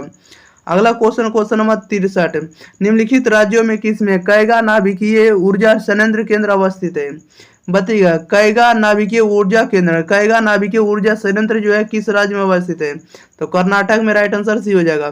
64 में कह रहा है कि बैला डीला लौह अयस्क क्षेत्र किस राज्य में स्थित है, बताइएगा। बैला डीला लौह अयस्क क्षेत्र किस राज्य में स्थित है, तो छत्तीसगढ़ में। राइट आंसर डी हो जाएगा। क्वेश्चन नंबर देखिए 65, कह रहा है कि केंदुझर मैग्नीज क्षेत्र है। केंदुझर मैग्नीज क्षेत्र है तो उड़ीसा में राइट आंसर सी हो जाएगा। 66 में कह रहा है कि धारवी मलिन बस्ती है। धारवी मलिन बस्ती है तो मुंबई में राइट आंसर बी हो जाएगा। क्वेश्चन नंबर देखिएगा 67, कह रहा है कि तारापुर नाभिकीय ऊर्जा केंद्र स्थित है। कहाँ स्थित है? तारापुर नाभिकीय ऊर्जा केंद्र अवस्थित है तो महाराष्ट्र में। तारापुर नाभिकीय ऊर्जा केंद्र कहाँ है? तो महाराष्ट्र में राइट आंसर बी हो जाएगा। ज्योग्राफी के चैप्टर नंबर हम लोग 18 कंप्लीट करने वाले हैं, जिसका नाम है निर्माण उद्योग। इसके आज हम लोग को जो भी ऑब्जेक्टिव बताएंगे सभी आपको लेटेस्ट एग्जाम में पूछे प्रश्न रहेंगे। जैसा कि देखिए 2024 में पूछे प्रश्न है, ठीक है। और ये आपको बोर्ड परीक्षा का क्वेश्चन है, इसलिए अगर आप लोग एक प्रश्न पढ़ लेते हैं, क्वेश्चन पढ़ लेते हैं तो आपको 2025 के एग्जाम में आप लोग 100% ऑब्जेक्टिव बना कर आएंगे ज्योग्राफी में, ठीक है। और आपको ज्योग्राफी का प्लेलिस्ट भी हम तैयार करके आपको लिंक दे दिए डिस्क्रिप्शन में, आप लोग जरूर जाकर जुड़ जाइएगा और उसको जाकर पढ़ लीजिएगा, ठीक है। और टेलीग्राम के साथ जुड़े रहिएगा ताकि वहां से PDF आपको मिलते रहे, और व्हाट्सएप के साथ भी जुड़ जाइएगा। और साथ ही साथ अगर आप लोग एक बार वीडियो को शेयर नहीं किए होंगे तो वीडियो को भी आप लोग को क्या करना है, तो शेयर कर देना है, और आप लोग को चैनल को भी सब्सक्राइब जरूर कर देना। प्रत्येक आंसर 5 से 10 सेकंड के अंदर कमेंट बॉक्स के अंदर जरूर बताना है। चलिए तो स्टार्ट करते हैं, ज्यादा विलंब ना करेंगे। ओके, देखिए क्वेश्चन नंबर फर्स्ट में क्या कर रहा है। फर्स्ट में कर रहा है निम्न में कौन खनिज आधारित उद्योग नहीं। खनिज आधारित उद्योग कौन है? तो सूती वस्त्र उद्योग। तो सूती वस्त्र उद्योग जो आपको खनिज आधारित उद्योग नहीं, राइट आंसर डी हो जाएगा। 2 में कह रहा है कि लोहा एवं इस्पात उद्योग। लोहा एवं इस्पात उद्योग क्या है? तो आधारभूत उद्योग है, राइट आंसर ए हो जाएगा। नेक्स्ट क्वेश्चन नंबर देखिए 3 में कह रहा है कि रावत भाटा किस राज्य में। रावत भाटा किस राज्य में है? तो राजस्थान में, राइट आंसर ए हो जाएगा। 4 में कह रहा है राउरकेला इस्पात संयंत्र अवस्थित है। राउरकेला इस्पात संयंत्र स्थित है तो उड़ीसा में, राइट आंसर सी हो जाएगा। 5 में कह रहा है कि टाटा लॉ इस्पात संयंत्र कहाँ स्थित है? बताइएगा। टाटा लॉ इस्पात संयंत्र जो है कहाँ स्थित है? तो जमशेदपुर में है, राइट आंसर सी हो जाएगा। क्वेश्चन नंबर देखिएगा 6, भारत का मैनचेस्टर है। भारत का मैनचेस्टर किसे कहा जाता है? तो अहमदाबाद को, राइट आंसर सी हो जाएगा। क्वेश्चन नंबर 7 में कह रहा है कि ट्रॉम्बे औद्योगिक केंद्र किस राज्य में है? ट्रॉम्बे औद्योगिक केंद्र किस राज्य में? तो महाराष्ट्र में है, यानी इसको महाराष्ट्र करिएगा। ऑप्शन नंबर इसका 20 सही जवाब हो जाएगा। नेक्स्ट क्वेश्चन ले लेते हैं। क्वेश्चन नंबर देखिएगा आप लोग 8 नंबर की ओर। चलिए 8 नंबर भी आप लोग के बीच आ चुका है। आप लोग 8 नंबर का आंसर जरूर बताइएगा कमेंट बॉक्स के अंदर। कह रहा है कि नई औद्योगिक नीति लागू की गई। नई औद्योगिक नीति कब लागू की गई बताइएगा। नई औद्योगिक नीति लागू की गई 1991 में, राइट आंसर सी हो जाएगा। 9 में कह रहा है विजयनगर लोहा इस्पात केंद्र किस राज्य में अवस्थित है? बताइएगा। विजयनगर लोहा इस्पात केंद्र किस राज्य में अवस्थित है? तो कर्नाटक में, राइट आंसर बी हो जाएगा। क्वेश्चन नंबर देखिएगा 10 में कह रहा है इनमें कहा स्वतंत्रता प्राप्ति के बाद लौह इस्पात का कारखाना क्या किया गया? तो खुला। बताइएगा। कह रहा है कि इनमें कहा स्वतंत्रता प्राप्ति के बाद लोहा इस्पात का कारखाना खुला। तो पहले कहाँ खुला? तो राउरकेला में, राइट आंसर सी हो जाएगा। क्वेश्चन नंबर 11 में कह रहा है तमिलनाडु के किस स्थान पर लोहा इस्पात कारखाना स्थापित किया गया? तो लोहा इस्पात कारखाना स्थापित किया गया कहाँ? बताइएगा। तो राइट आंसर इसका बी हो जाएगा, सलेम में किया गया। क्वेश्चन नंबर देखिए 12 नंबर में कह रहा है इनमें कौन भारत का सबसे बड़ा लौह इस्पात कारखाना है? बताइएगा। इनमें कौन भारत का सबसे बड़ा लौह इस्पात कारखाना है? तो बोकारो, राइट आंसर ये हो जाएगा। 13 में कह रहा है सूती कपड़ा उद्योग में सबसे अधिक उन्नत राज्य कौन है? बताइएगा। सूती कपड़ा उद्योग में सबसे अधिक उन्नत राज्य कौन है? तो महाराष्ट्र है, राइट आंसर ये हो जाएगा। 14 में कह रहा है दुर्गापुर और बोकारो के लोहा इस्पात कारखानाओं को चूना पत्थर की आपूर्ति कौन राज्य करता है? तो कौन राज्य करता है? तो उड़ीसा करता है, राइट आंसर सी हो जाएगा। क्वेश्चन नंबर देखिए 15 में कह रहा है भारत में सबसे अधिक चीनी उत्पादन किस राज्य में होता है? बताइएगा। भारत में सबसे अधिक चीनी उत्पादन कहाँ होता है? तो उत्तर प्रदेश में, राइट आंसर सी हो जाएगा। 16 में कह रहा है इनमें सूती कपड़ा उद्योग का विकास पहले कहाँ हुआ? बताइएगा। इनमें सूती कपड़ा उद्योग का विकास पहले कहाँ हुआ? तो कोलकाता में, राइट आंसर ए हो जाएगा। अगला क्वेश्चन नंबर 17 कह रहा है किस स्थान का लोहा इस्पात कारखाना बाबा बुदन पहाड़ी से लौह अयस्क से प्राप्त होता है या करता है? तो ये करता है आपको भद्रावती से, राइट आंसर सी हो जाएगा।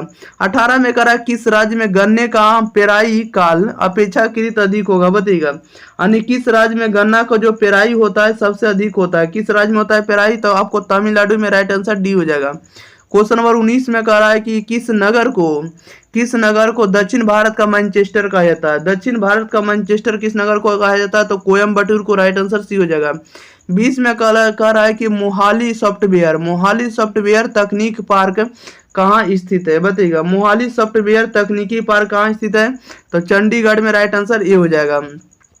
नेक्स्ट क्वेश्चन नंबर देखिए 21, कह रहा है कि भारतीय लोहा और इस्पात कंपनी ने अपना पहला कारखाना कहाँ खोला, तो पहला कारखाना कहाँ खोला, राइट आंसर इसका बी हो जाएगा, हाजीपुर में खोला।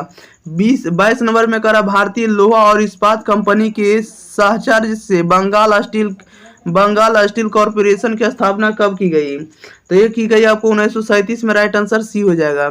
अगला क्वेश्चन नंबर 23, कह रहा है भिलाई इस्पात संयंत्र की स्थापना किस देश के सहयोग से छत्तीसगढ़ के दुर्ग जिले में की गई, तो ये की गई आपको रूस देश के सहयोग से, राइट आंसर ए हो जाएगा। क्वेश्चन नंबर 24, कह रहा है दुर्गापुर इस्पात संयंत्र की स्थापना किस देश की सरकार के सहयोग से पश्चिम बंगाल में की गई, तो यह की गई आपको ब्रिटेन के सहयोग से। किसके सहयोग से, तो ब्रिटेन के सहयोग से आपको की गई, राइट आंसर इसका बी हो जाएगा। दिखा देते हैं इसका भी ऑप्शन देखिएगा, तो इसका जो हो जाएगा ऑप्शन नंबर बी हो जाएगा, यूनाइटेड किंगडम या तो ब्रिटेन बोले, ठीक है, तो राइट आंसर इसका बी हो जाएगा 24 का।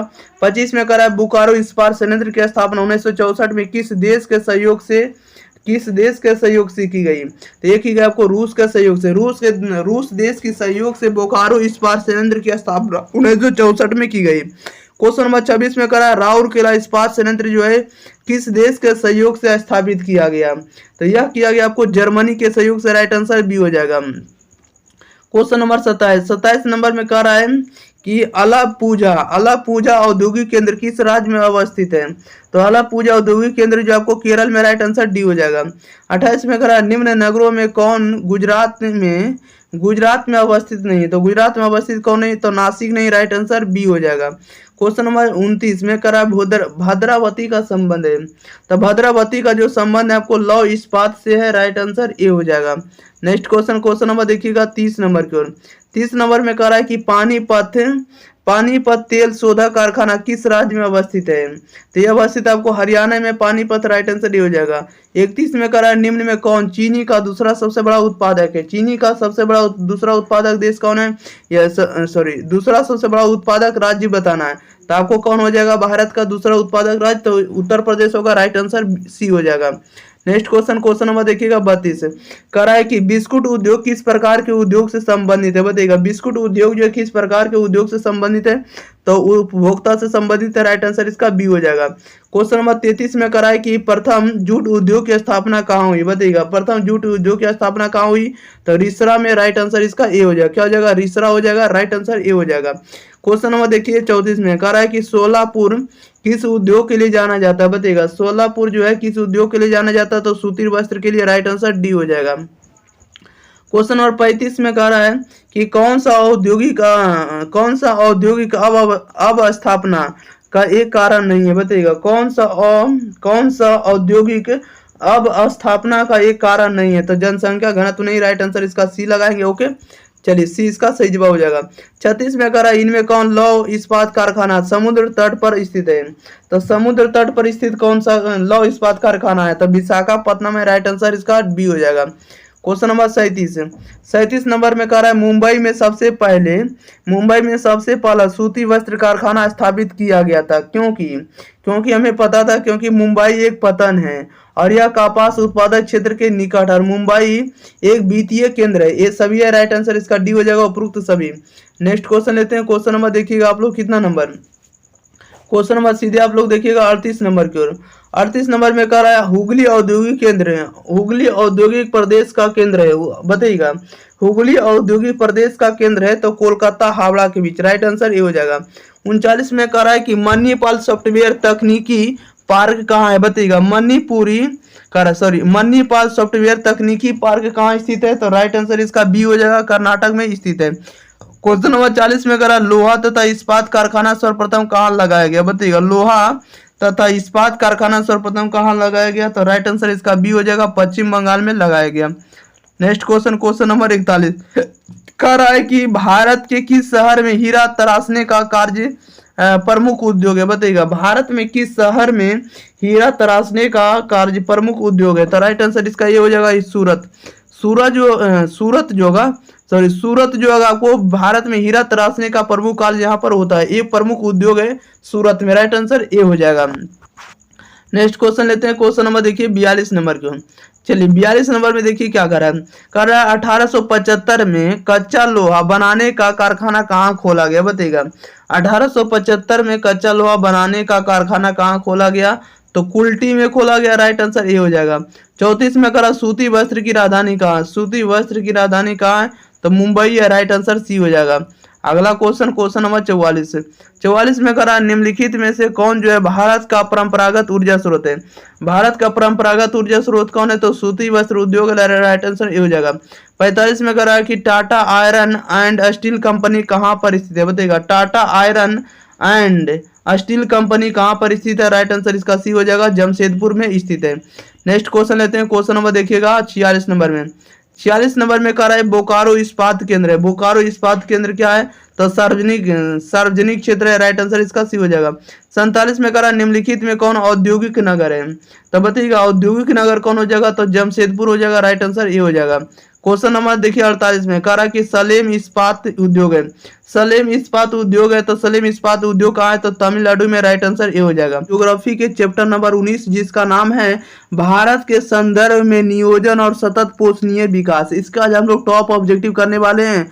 जो भी 2025 के बोर्ड परीक्षा में शामिल होना चाहते हैं उनके लिए वीडियो बहुत ही इंपॉर्टेंट यूजफुल रहने वाला है, क्योंकि इस वीडियो से ही आपको प्रश्न सभी पूछे जाएंगे। इसलिए आप लोगों को शुरू से अंत तक बने रहना है और इस वीडियो के अंदर जो भी ऑब्जेक्टिव बताएंगे आप लोगों को दिमाग में सेट करते जाना, या तो हम आपको इसी वीडियो में ही याद करवा देंगे। ठीक है, तो शुरू से अंत तक आप लोगों को वीडियो देखना होगा। अगर आप लोग एक बार वीडियो को शेयर नहीं किए होंगे अपने भाई बहन के पास तो वीडियो को जरूर शेयर कर दिएगा, चैनल को सब्सक्राइब जरूर कर लिएगा। और इसका जो फ्री पीडीएफ है, फ्री पीडीएफ आप लोगों को टेलीग्राम चैनल पर भेज दिया था, जिसका लिंक आपको वीडियो के डिस्क्रिप्शन में आपको मिल जाएगा। ठीक है, आप लोग जरूर जाकर उसको देख लीजिएगा और आपको जुड़ जाना टेलीग्राम के साथ और व्हाट्सएप के साथ। चलिए तो स्टार्ट करते हैं, ज्यादा विलंब ना करेंगे। देखिएगा क्वेश्चन नंबर फर्स्ट में क्या करा। फर्स्ट नंबर में कह रहा है कि पर्वतीय क्षेत्र विकास कार्यक्रम की शुरुआत किस पंचवर्षीय योजना में हुई है? बताइएगा कह रहा है कि पर्वतीय क्षेत्र विकास कार्यक्रम की शुरुआत किस पंचवर्षीय योजना में हुई है? तो 5वीं पंचवर्षीय योजना में। राइट आंसर सी हो जाएगा। 2 नंबर में करा नीति आयोग की स्थापना कब हुई है? तो नीति आयोग की स्थापना हुई 2015 में। राइट आंसर डी हो जाएगा। क्वेश्चन नंबर देखिएगा 3 करा है विकास का केंद्र बिंदु है। तो विकास का केंद्र बिंदु कौन होगा? तो विकास का केंद्र बिंदु होगा संसाधनों तक पहुंच, और आपको स्वास्थ्य होगा, शिक्षा होगा, सभी होगा। राइट आंसर डी होगा, इनमें से सभी। 4 नंबर में करा योजना आयोग का गठन कब हुआ था? योजना आयोग का गठन हुआ था 1950 में। राइट आंसर ए हो जाएगा। 5 नंबर में कह रहा है इनमें कौन क्षेत्र सूखा संभावित क्षेत्र है? सूखा संभावित क्षेत्र कौन होगा? तो गुजरात होगा। राइट आंसर सी हो जाएगा। नेक्स्ट क्वेश्चन, क्वेश्चन नंबर देखिएगा आप लोग 6 नंबर में। 6 नंबर में कह रहा लघु कृषक विकास संस्था किस संदर्भ में वर्णित है? बताइएगा कह रहा लघु कृषक विकास संस्था किस संदर्भ में वर्णित है? तो राइट आंसर इसका सी हो जाएगा, लघु कृषक विकास के संदर्भ में। 7 में कह रहा है कि समन्वित जनजातीय विकास परियोजना का उल्लेख किस संदर्भ में है?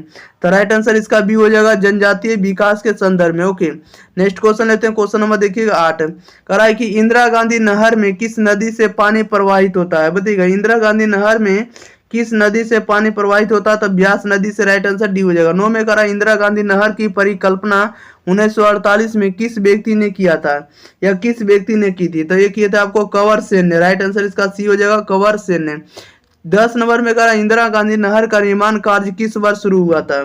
बताइएगा इंदिरा गांधी नहर का निर्माण कार्य किस वर्ष शुरू हुआ था? 1958 में। राइट आंसर इसका बी हो जाएगा। 11 में कह रहा है इंदिरा गांधी नहर की वर्तमान लंबाई कितनी है? बताइएगा इंदिरा गांधी नहर की वर्तमान लंबाई कितना है? तो आपको 9060 किलोमीटर है। राइट आंसर इसका डी हो जाएगा। नेक्स्ट क्वेश्चन लेते हैं। क्वेश्चन नंबर देखिएगा 12 नंबर की ओर।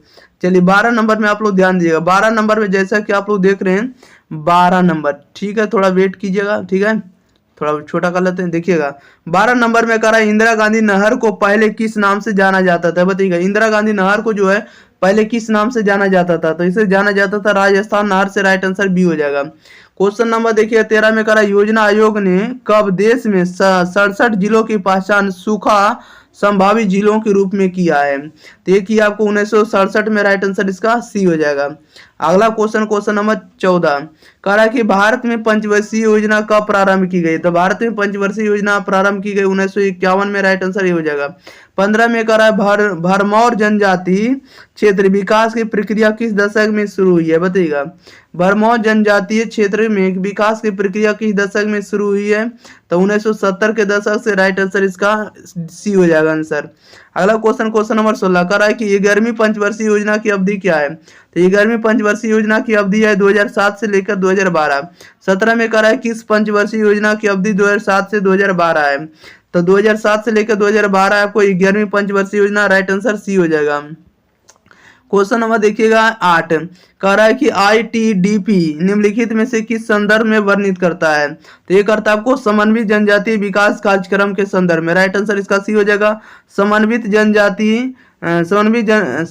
जनजातीय विकास कार्यक्रम के रूप में, राइट आंसर सी हो जाएगा। 19 नंबर में कह रहा है कि प्रादेशीय नियोजन का संबंध है। प्रादेशीय नियोजन का जो संबंध है आपको क्षेत्र विशेष के विकास का उपागम, राइट आंसर बी हो जाएगा। क्वेश्चन नंबर देखिएगा 20 नंबर में कह रहा है कि प्रथम पंचवर्षीय योजना कब लागू हुई। प्रथम पंचवर्षीय योजना कब लागू हुई। तो वर्ष 1951 से 56 के बीच, राइट आंसर भी होगा। 21 नंबर में कह रहा है इंदिरा गांधी नहर कमान क्षेत्र में सतत पोषणीय विकास के लिए इनमें से कौन सा सबसे महत्वपूर्ण कारक होगा।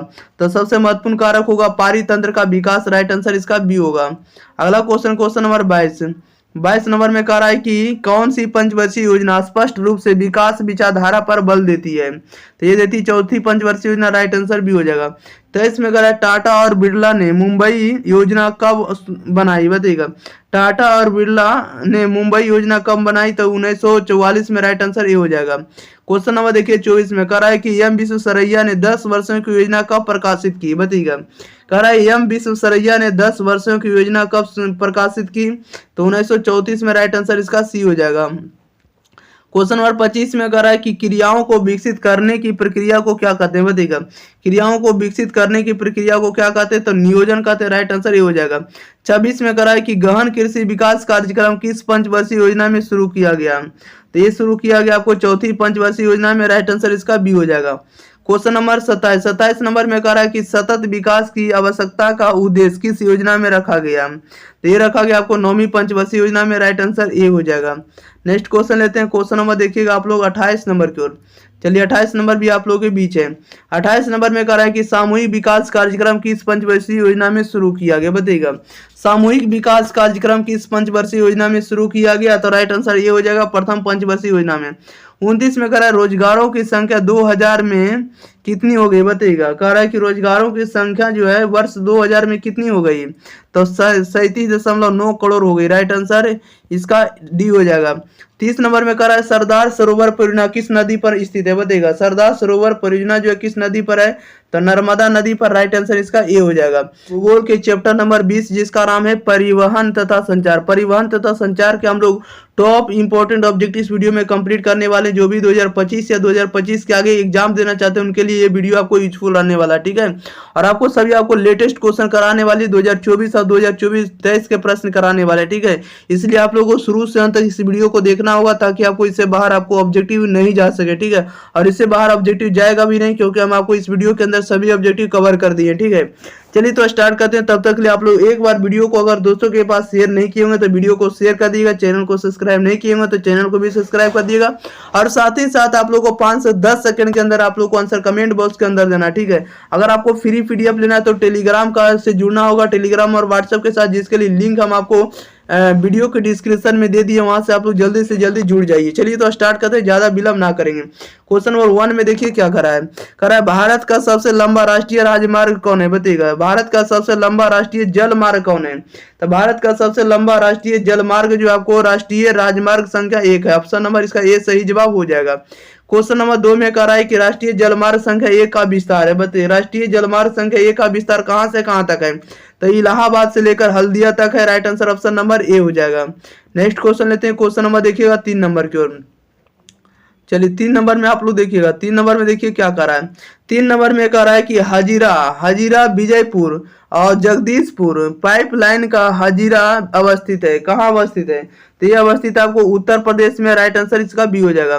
4 नंबर में कह रहा है कि कोंकण रेलवे की स्थापना कब हुई? कोंकण रेलवे की स्थापना हुई आपको गुजरात में। कहाँ हुई? तो आपको गुजरात में, राइट आंसर ए हो जाएगा। अगला क्वेश्चन लेते हैं, क्वेश्चन नंबर देखिएगा 5 नंबर में कह रहा है कि भारतीय रेलवे की स्थापना कब हुई? तो भारतीय रेलवे की स्थापना 1853, राइट आंसर सी हो जाएगा। 6 में कह रहा है कि इनसाइड का संबंध है, तो इनसाइड का जो संबंध है उपग्रह संचार से, राइट आंसर इसका ए हो जाएगा। 7 में कह रहा है कि भारत का सबसे बड़ा पतन कौन है? तो भारत का सबसे बड़ा पतन जो मुंबई पतन है, राइट आंसर ए हो जाएगा। क्वेश्चन नंबर देखिएगा 8 नंबर में कह रहा है कि कोलकाता पतन जो है किस नदी पर स्थित है? कोलकाता पतन किस नदी पर है? हुगली नदी पर, राइट आंसर सी हो जाएगा। 9 में कह रहा है निम्नलिखित पतनों में से कौन भारत के पूर्वी तट पर स्थित है? भारत के पूर्वी तट पर कौन सा पतन स्थित है? तो पारादीप है, पारादीप है, राइट आंसर डी हो जाएगा। अगला क्वेश्चन नंबर देखिएगा 10 नंबर। 10 नंबर में कह रहा है निम्नांकित राज्यों में किस राज्य में सड़कों का घनत्व अधिक है? सड़कों का घनत्व अधिक है सबसे ज्यादा कहाँ? तो केरल में है, राइट आंसर इसका सी हो जाएगा। 11 नंबर में कह रहा है किस नगर में रेलगाड़ी जमीन के अंतर्गत सुरंग में चलती है? बताइएगा किस नगर में रेलगाड़ी जमीन के अंदर सुरंग में चलती है? तो कोलकाता में, राइट आंसर इसका सी हो जाएगा। नेक्स्ट क्वेश्चन नंबर देखिएगा 12 नंबर। 12 नंबर में कह रहा है भारत में सबसे पहले रेलगाड़ी किन स्टेशनों के बीच चली थी? भारत में रेलगाड़ी किन स्टेशनों के बीच चली थी? तो मुंबई से थाने के बीच, राइट आंसर सी हो जाएगा। और 34 किलोमीटर की दूरी तय की थी, ठीक है। और किसने चलाई थी? तो लॉर्ड डलहौजी ने, ठीक है, याद रखिएगा। मुंबई से थाने के बीच 34 किलोमीटर की दूरी और लॉर्ड डलहौजी के द्वारा, या लॉर्ड डलहौजी के शासनकाल में चलाया गया था। नेक्स्ट क्वेश्चन लेते हैं, क्वेश्चन नंबर देखिएगा आप लोग सीधे 13 नंबर की ओर। 13 में कह रहा है किस नदी में नाव नहीं चल सकती है? किस नदी में नहीं चल सकती? तो नर्मदा नदी में, राइट आंसर इसका ए हो जाएगा। 14 नंबर में कह रहा है कि तूतीकोरिन पतन कहाँ है? बताइएगा तूतीकोरिन पतन कहाँ है? तो तमिलनाडु में, राइट आंसर इसका सी हो जाएगा। अगला क्वेश्चन नंबर देखिए 15 कह रहा राष्ट्रीय राजमार्गों के निर्माण का उत्तरदायित्व किस पर आधारित है? बताइएगा राष्ट्रीय राजमार्ग के निर्माण का उत्तरदायित्व जो है किस पर निर्धारित करता है या किस पर उत्तरदायित्व रखता है? तो केंद्रीय सरकार पर रखता है, ठीक है। इसका देखिए यहाँ पर है आपका ऑप्शन, ठीक है। किस पर निर्भर करेगा? तो ये करेगा आपको केंद्रीय सरकार पर, राइट आंसर इसका डी हो जाएगा। 16 नंबर में कह रहा है भारत में सड़कों की दशा सुधारने के लिए एक 20 वर्षीय सड़क योजना किस वर्ष आरंभ की गई? तो यह आरंभ की गई 1961 में, राइट आंसर बी हो जाएगा। अगला क्वेश्चन नंबर देखिए 17 कह रहा राष्ट्रीय राजमार्गों के विकास एवं नियमन हेतु अंतः स्थलीय राजमार्ग पदाधिकरण कब गठित किया गया? बताइएगा यह कब स्थापित किया गया? तो यह स्थापित किया गया 1986 में, राइट आंसर सी हो जाएगा। 18 में कह रहा भारत में वायु परिवहन सेवा की शुरुआत किन 2 स्थानों के बीच हुई थी? तो ये किन के बीच हुई थी? तो ये हुई थी आपको इलाहाबाद से नैनी के बीच, राइट आंसर बी हो जाएगा। क्वेश्चन नंबर देखिए 19 कह रहा है कि टीवी सेवाएं किस वर्ष प्रारंभ की गई? बताइएगा टीवी सेवाएं किस वर्ष प्रारंभ की गई? तो 1959 में, राइट आंसर भी हो जाएगा। 20 में कह रहा भारत के पास द्वीपों सहित लगभग कितना किलोमीटर लंबा समुद्री तट है? तो कितना किलोमीटर लंबा समुद्री तट है? तो राइट आंसर इसका सी हो जाएगा 7517 किलोमीटर तक। अगला क्वेश्चन नंबर 21 कह रहा है कि सलाया मथुरा पाइपलाइन का सलाया अवस्थित है? बताइएगा कह रहा है कि सलाया मथुरा पाइपलाइन का सलाया अवस्थित है, तो गुजरात में, राइट आंसर इसका सी हो जाएगा। 22 नंबर में कह रहा है कि वेस्ट सेंट्रल रेल मंडल का मुख्यालय कहाँ? बताइएगा वेस्ट सेंट्रल रेल मंडल का मुख्यालय कहाँ स्थित है? तो राइट आंसर इसका बी हो जाएगा, जबलपुर में स्थित है। क्वेश्चन नंबर 23 में कह रहा है निम्न में कौन जवाहरलाल नेहरू बंदरगाह कहलाता है? जवाहरलाल नेहरू बंदरगाह कौन कहलाता है? तो नावा सेवा, राइट आंसर सी हो जाएगा। क्वेश्चन नंबर देखिए 24 कह रहा है कि कारवाड़ पतन है, कारवाड़ पतन कहाँ है? तो कारवाड़ पतन कहाँ है? तो राइट आंसर इसका सी हो जाएगा, कर्नाटक में। 25 में कह रहा है कि पारादीप पतन किस नदी के डेल्टा पर स्थित है? बताइएगा पारादीप पतन किस नदी के डेल्टा पर स्थित है? तो महानदी डेल्टा पर, ऑप्शन नंबर 20 सही जवाब हो जाएगा। 26 नंबर में कह रहा है नेताजी सुभाष चंद्र बोस अंतर्राष्ट्रीय हवाई अड्डा कहाँ है? बताइएगा नेताजी सुभाष चंद्र बोस अंतर्राष्ट्रीय हवाई अड्डा कहाँ है? तो आपको पश्चिम बंगाल में राइट आंसर बी हो जाएगा। याद रखना है आप लोग को, ठीक है। देखिए कितना बार सभी प्रश्न पूछा जा रहा है, हम आपको नहीं बोल रहे हैं ताकि आपको याद रखना, देखते देखते देखते पढ़ना, ठीक है। 27 में करा भारतीय रेल की शुरुआत हुई। भारतीय रेल की शुरुआत कब हुई? तो 1853 में, राइट आंसर ए हो जाएगा। 28 नंबर में करा कि कोची पतन है। तो कोची पतन जो है कोची कहाँ है? तो या कोचिन कितना कहाँ है? तो कर्नाटक में, सॉरी कोची कहाँ है? तो केरल में, राइट आंसर इसका सी हो जाएगा। 29 में करा कोलकाता पतन स्थित है। कोलकाता पतन कहाँ है? तो कोलकाता को पश्चिम बंगाल में, राइट आंसर डी हो जाएगा। क्वेश्चन नंबर देखिए 30 में करा किस वर्ष भारत को इंटरनेट की सुविधा प्राप्त हुई थी? बताइएगा किस वर्ष भारत को इंटरनेट की सुविधा प्राप्त हुई थी? तो 1988 में, राइट आंसर सी हो जाएगा। क्वेश्चन नंबर 31 में कह रहा है मोहाली सॉफ्टवेयर तकनीकी पार्क कहाँ स्थित है? बताइएगा कह रहा है मोहाली सॉफ्टवेयर तकनीकी पार्क कहाँ स्थित है? तो राइट आंसर ए हो जाएगा, चंडीगढ़ में स्थित है। 32 में कह रहा है निम्नलिखित में से किस वर्ष में पहला रेडियो कार्यक्रम प्रसारित किया गया? तो पहला रेडियो कार्यक्रम कब प्रसारित किया गया? तो 1923 में किया गया। राइट आंसर इसका सी हो जाएगा। चलिए तो देख लेते हैं इसका राइट आंसर क्या हो जाएगा, सी हो जाएगा। आप लोग लगा लीजिएगा 1900 कब मंगाइएगा? तो 23 में। चलिए 23 नंबर में 33 नंबर में कह रहा है निम्नलिखित में कौन सा एक स्थलबद्ध पतन है? स्थलबद्ध पतन कौन होगा? तो राइट आंसर इसका देखिए, राइट आंसर इसका ए हो जाएगा, विशाखापत्तनम है। अगला क्वेश्चन लेते हैं, क्वेश्चन नंबर देखिए 34 में। 34 में कह रहा है निम्नलिखित में वह कौन सा एक सबसे सस्ता परिवहन साधन है जो भारी सामान और लंबी दूरी तय करने के लिए प्रयुक्त होता है? तो ये जल परिवहन है। जल परिवहन का प्रयोग हम लोग भारी सामान लाने के लिए, लंबी दूरी तय करने के लिए हम लोग प्रयोग करते हैं। 35 में कह भारत में 4 महानगरों को जोड़ने वाली सड़क कौन है?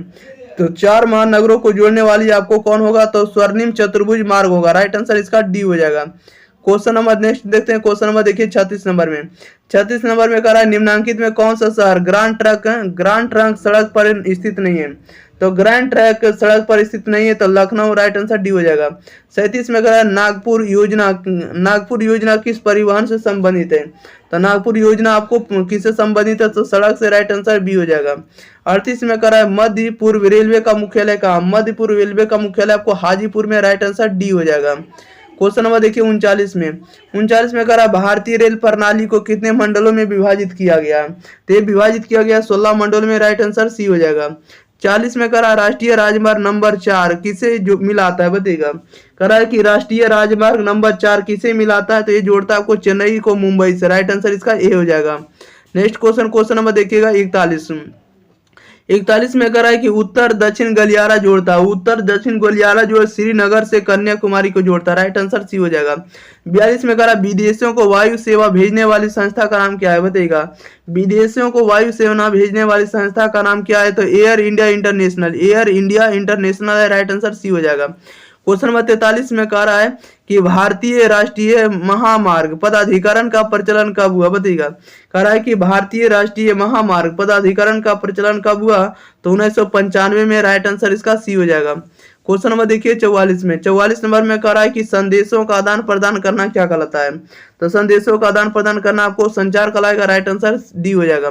45 में कह रहा है निम्नलिखित नगरों में कौन सा भारत का पीटर्स वर्ग कहलाता है? भारत का पीटर्स वर्ग कौन से नगर को कहा जाता है? तो ये कहा जाता है आपको जमशेदपुर को। राइट आंसर इसका बी हो जाएगा। 46 में कह रहा है निम्नलिखित राज्यों में किसमें जवाहरलाल समुद्री पतन स्थित है? जवाहरलाल समुद्री पतन अवस्थित है या उपस्थित है?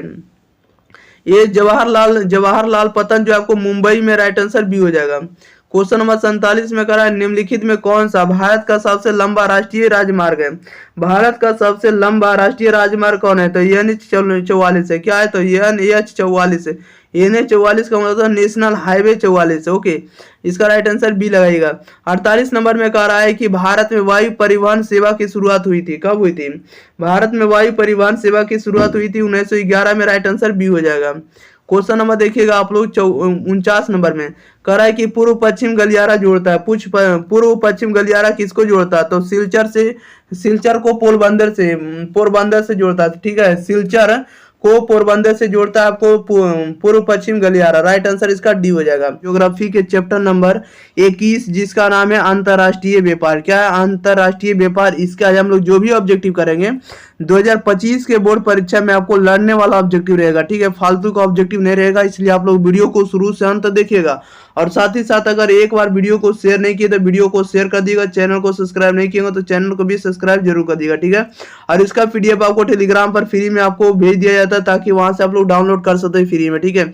इसका पीडीएफ आपको फ्री में मिलता है, कोई भी चार्ज देने की आवश्यकता नहीं है। फिलहाल आप लोगों को वीडियो को शेयर करना, चैनल को सब्सक्राइब करना और रमेश सर को आप लोगों को सपोर्ट करना। चलिए तो स्टार्ट करते हैं, ज्यादा विलंब ना करेंगे। देखिए क्वेश्चन नंबर 1 में क्या करा, 1 नंबर में कह रहा है कि मर्मुगाओ पतन किस नदी पर स्थित है, बताइएगा। मर्मुगाओ पतन जो है किस नदी पर स्थित है, तो ये आपको जुआरी नदी पर है। ऑप्शन नंबर इसका बी सही जवाब हो जाएगा। क्वेश्चन नंबर 2 में कह रहा है निम्न में से कौन जो है भू आबद्ध पतन है। भू आबद्ध पतन कौन होगा, तो विशाखापत्तनम। राइट आंसर इसका ए हो जाएगा। नेक्स्ट क्वेश्चन नंबर देखिए 3 नंबर में कह रहा है दो देशों के बीच परस्पर व्यापार क्या कहलाता है। 2 देशों के बीच परस्पर व्यापार को हम लोग अंतर्राष्ट्रीय व्यापार कहेंगे। राइट आंसर बी हो जाएगा। 4 नंबर में कह रहा है 2006 से 2007 में भारत का 2006 से 7 में भारत का सबसे बड़ा व्यापारिक साझेदार देश कौन सा था। भारत का सबसे बड़ा व्यापारी साझेदार देश कौन सा था, अमेरिका था। राइट आंसर बी हो जाएगा। 5 में करा आजकल भारत का सबसे बड़ा व्यापारिक साझेदार कौन है। आजकल जो सबसे ज्यादा जो आपको है एशिया और आसियान से लेन देन ज्यादा है, एशिया और किसे, आसियान से। राइट आंसर सी हो जाएगा। क्वेश्चन नंबर देखिएगा 6 नंबर में करा वर्तमान में भारत के अंतर्राष्ट्रीय व्यापार का सबसे बड़ा साझेदार देश कौन है, तो सबसे बड़ा साझेदार देश आपको अमेरिका है। राइट आंसर सी हो जाएगा। 6 नंबर में करा इनमें कौन पतन नदी पर अवस्थित है, बताइएगा। कराई कि इनमें कौन पतन, इनमें से कौन सा जो पतन है नदी पर अवस्थित है, तो राइट आंसर इसका बी हो जाएगा, कोलकाता हो जाएगा। 8 नंबर में करा चेन्नई पतन किस प्रकार का पतन है। चेन्नई किस प्रकार का पतन है, तो कृत्रिम है। राइट आंसर ए हो जाएगा। क्वेश्चन नंबर 9 में करा है किस दशक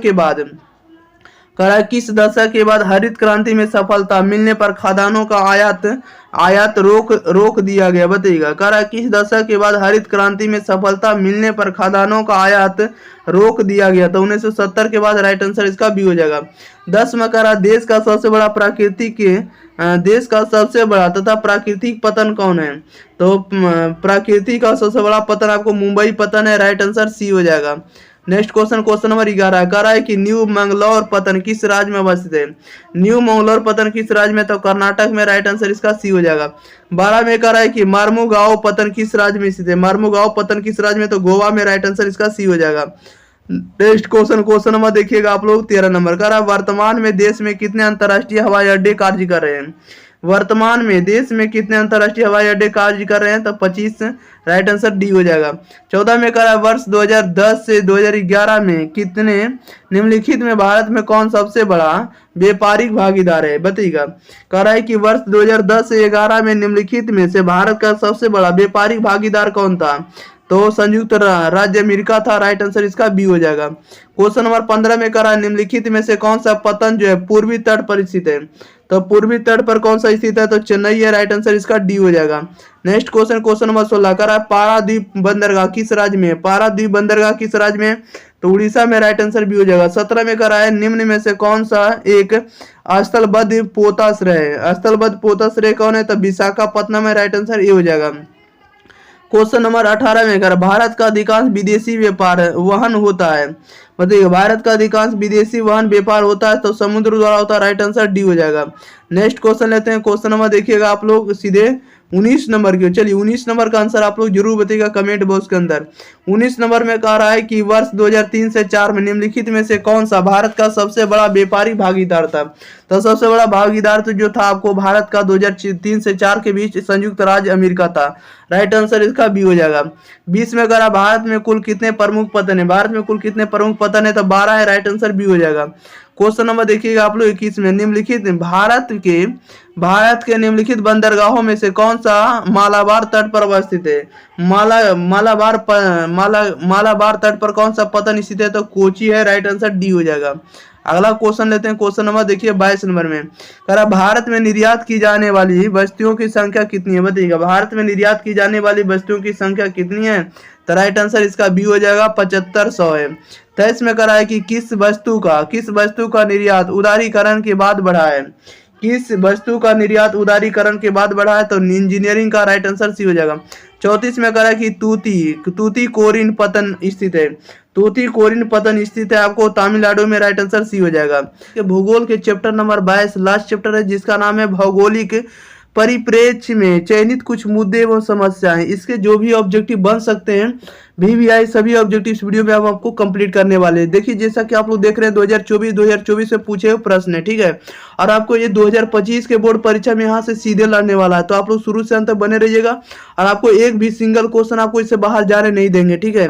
तो आप लोग बने रहिए और साथ ही साथ अगर आप लोग चैनल को सब्सक्राइब नहीं किए तो चैनल को भी सब्सक्राइब कर दीजिएगा और वीडियो को शेयर नहीं किए तो वीडियो को शेयर कर दीजिएगा। इसका पीडीएफ आपको टेलीग्राम चैनल पर मिल जाएगा जिसका लिंक आपको वीडियो के डिस्क्रिप्शन में आपको देखने को मिलेगा, ठीक है। आप लोग जाकर ज्वाइन हो जाइएगा। चलिए तो स्टार्ट करते हैं, ज्यादा विलंब ना करेंगे। आप लोग 5 से 10 सेकंड के अंदर कमेंट बॉक्स के अंदर इसका आंसर दीजिएगा। चलिए क्वेश्चन नंबर 1 में देखिए क्या कह रहा है कि पर्यावरण सुरक्षा अधिनियम कब लागू किया गया, बताइएगा। पर्यावरण सुरक्षा अधिनियम कब लागू किया गया? तो 1986 में, राइट आंसर ये हो जाएगा। 2 में कह रहा है कि शहरी धूप कोहरा किस प्रदूषण से संबंधित है, बताइएगा। शहरी धूप कोहरा किस प्रदूषण से संबंधित है? तो वायु प्रदूषण से, राइट आंसर ए हो जाएगा। क्वेश्चन नंबर 3 में कह रहा है निम्न में कौन एक नगरीय समस्या, बताइएगा। निम्न में कौन एक नगरीय समस्या है? तो नगरीय समस्या आपको वायु प्रदूषण है, पेयजल की कमी और आपको मलिन बस्ती है, सभी राइट आंसर इसका डी हो जाएगा इनमें से सभी। 4 में कह रहा है कि कितने पीएच मान का जल प्रदूषक माना जा सकता है, बताइएगा। कितने पीएच मान का जल प्रदूषक माना जा सकता है? तो माना जा सकता है जिसका पीएच मान 3 होगा उसे जल प्रदूषक माना जाएगा, नहीं जल को प्रदूषक माना जाएगा, राइट आंसर इसका ए हो जाएगा। 5 में करा ध्वनि प्रदूषण के प्रमुख स्रोत कौन कौन है, बताइएगा। ध्वनि प्रदूषण के प्रमुख स्रोत कौन कौन होंगे? तो आपको उद्योग होंगे, मोटर कार होंगे, मोटर वाहन होंगे, लाउड स्पीकर होंगे, सभी होंगे, राइट आंसर डी होगा इनमें से सभी। नेक्स्ट क्वेश्चन नंबर 6 कह रहा है कि धारावी मलिन बस्ती किस नगर में स्थित है, बताइएगा। धारावी मलिन बस्ती जो है किस नगर में स्थित है? तो मुंबई में, राइट आंसर इसका बी हो जाएगा। 7 में कह रहा है कि निम्नलिखित रोगों में से कौन एक वायुजन्य नहीं है, बताइएगा। कौन सा रोग जो है वायुजन्य रोग नहीं है या वायुजन्य रोग नहीं है, बताइएगा। अतिसार नहीं, राइट आंसर सी हो जाएगा। क्वेश्चन नंबर देखिएगा आप लोग सीधे 8 नंबर में कह रहा है कि सूक्ष्म क्षेत्रों में मृदा अपरदन का मुख्य कारण क्या है, बताइएगा। सूक्ष्म क्षेत्रों में मृदा अपरदन का मुख्य कारण क्या है? तो वायु अपरदन है, राइट आंसर इसका सी हो जाएगा। 9 में कह रहा है कि नमामि गंगे कार्यक्रम किस नदी की सफाई से संबंधित है? तो नमामि गंगे जो चलाया गया था गंगा नदी को सफाई करने के लिए, राइट आंसर बी हो जाएगा। 10 नंबर में कह रहा है कि वायु प्रदूषण के कारण कौन सी बीमारी होती है, बताइएगा। वायु प्रदूषण के कारण कौन सी बीमारी होती है? तो श्वसन तंत्रीय समस्या होगा, तंत्रिका तंत्रीय समस्या होगा और रक्त संचार तंत्र संबंधी होगा, सभी होगा, राइट आंसर डी होगा इनमें से सभी। क्वेश्चन नंबर 11 नंबर में देखिए क्या कर रहा है। 11 में कह रहा है भारत में एक अनुमान के अनुसार 1961 के बाद शहरी क्षेत्रों की जनसंख्या में कितनी प्रतिशत की वृद्धि हुई है, बताइएगा। भारत में एक अनुमान के अनुसार 1961 के बाद शहरी क्षेत्रों की जनसंख्या में कितनी प्रतिशत वृद्धि हुई है? तो 60% का, राइट आंसर सी हो जाएगा। 12 में कह रहा 2011 की जनगणना के अनुसार भारत में ग्रामीण जनसंख्या का प्रतिशत क्या है? तो राइट आंसर इसका सी हो जाएगा, 71% है। क्वेश्चन नंबर देखिए 13 कह रहा है कि विषैली धातु वातावरण में किस प्रकार फैलती है, बताइएगा। विषैली धातु वातावरण में किस प्रकार फैलती है? तो उद्योगों के कचरे से, राइट आंसर इसका बी सही जवाब हो जाएगा। नेक्स्ट क्वेश्चन लेते हैं। क्वेश्चन नंबर देखिएगा आप लोग 14 नंबर की ओर। 14 नंबर में देखिए क्या कर रहा है। चलिए 14 नंबर में कर रहा है विश्व स्वास्थ्य संगठन एक रिपोर्ट के अनुसार भारत में लगभग 1/4 संचारी रोग जो किस तरह के होते हैं, बताइएगा। विश्व स्वास्थ्य संगठन की एक रिपोर्ट के अनुसार भारत में लगभग 1/4 संचारी रोग किस तरह के होते हैं? तो ये होते हैं जल जनित होते हैं, राइट आंसर इसका ये हो जाएगा। 15 में कह रहा है कि कोरोना बीमारी से सर्वाधिक प्रभावित होती है। कोरोना बीमारी से सर्वाधिक प्रभावित होता है तो श्वसन तंत्र, राइट आंसर ये हो जाएगा। क्वेश्चन नंबर 16 में कह रहा है कि निम्न में कौन भूमि निम्नीकरण का कारण है? भूमि निम्नीकरण का कारण कौन है? तो भूक्षारता होगा, मृदा अपरदन होगा, ठीक है, और जल जमाव होगा, सभी होगा, राइट आंसर डी होगा इनमें से सभी। 17 में कह रहा है कि निम्नलिखित में से सर्वाधिक प्रदूषित नदी कौन है, बताइएगा। निम्नलिखित में से सबसे ज्यादा प्रदूषित नदी कौन है? तो यमुना नदी है, राइट आंसर सी हो जाएगा। नेक्स्ट क्वेश्चन लेते हैं। क्वेश्चन नंबर देखिए आप लोग 18 नंबर में कह रहा है कि औद्योगिकरण में कौन सा प्रदूषण होता है, बताइएगा। औद्योगिकरण में कौन सा प्रदूषण होता है, तो जल प्रदूषण भी होता है, वायु प्रदूषण भी होता है, ध्वनि प्रदूषण भी होता है, सभी होता है। राइट आंसर डी होगा इनमें से सभी। 19 नंबर में कह रहा है किस प्रदूषण द्वारा सर्वाधिक बीमारियां होती है, बताइएगा। किस प्रदूषण द्वारा सर्वाधिक बीमारियां होती है, तो ये होती है जल द्वारा। राइट आंसर बी हो जाएगा। क्वेश्चन नंबर देखिएगा आप लोग कितना नंबर, 20 नंबर। निम्नलिखित में से कौन सा रोग जो है जल जन्य रोग है, जल द्वारा होने वाले रोग को जल जन्य रोग कहेंगे, तो कौन होगा, अतिसार होगा। राइट आंसर बी हो जाएगा। नेक्स्ट क्वेश्चन, क्वेश्चन नंबर देखिएगा आप लोग 21 नंबर। कारण निम्नलिखित में से कौन सा अम्ल वर्षा का एक कारण है, कौन सा अम्ल जो होगा वर्षा का कारण होगा, तो वायु प्रदूषण। राइट आंसर डी होगा। 22 नंबर में कह रहा है गरीबी का सबसे कम अनुपात किस राज्य में, बताइएगा। गरीबी का सबसे कम अनुपात किस राज्य में है, तो पंजाब में। राइट आंसर ए हो जाएगा। 33 नंबर में कह रहा राष्ट्रीय नियोजन समिति का गठन कब किया गया, राष्ट्रीय नियोजन समिति का गठन कब किया गया, तो 1938 में। राइट आंसर ए हो जाएगा। क्वेश्चन नंबर देखिए 24 में कह रहा ध्वनि प्रदूषण का मापन होता है, तो ध्वनि प्रदूषण का मापन होता है डेसिबल में, ध्वनि को मापा जाता है डेसिबल में। राइट आंसर डी हो जाएगा। 25 में कह रहा निम्नलिखित में किसे पराया प्रदूषक नहीं माना जाता है, तो प्रदूषक नहीं माना जाता CO2 को, CO2 को प्रदूषक नहीं माना जाता। राइट आंसर सी हो जाएगा, कार्बन डाइऑक्साइड को। ओके।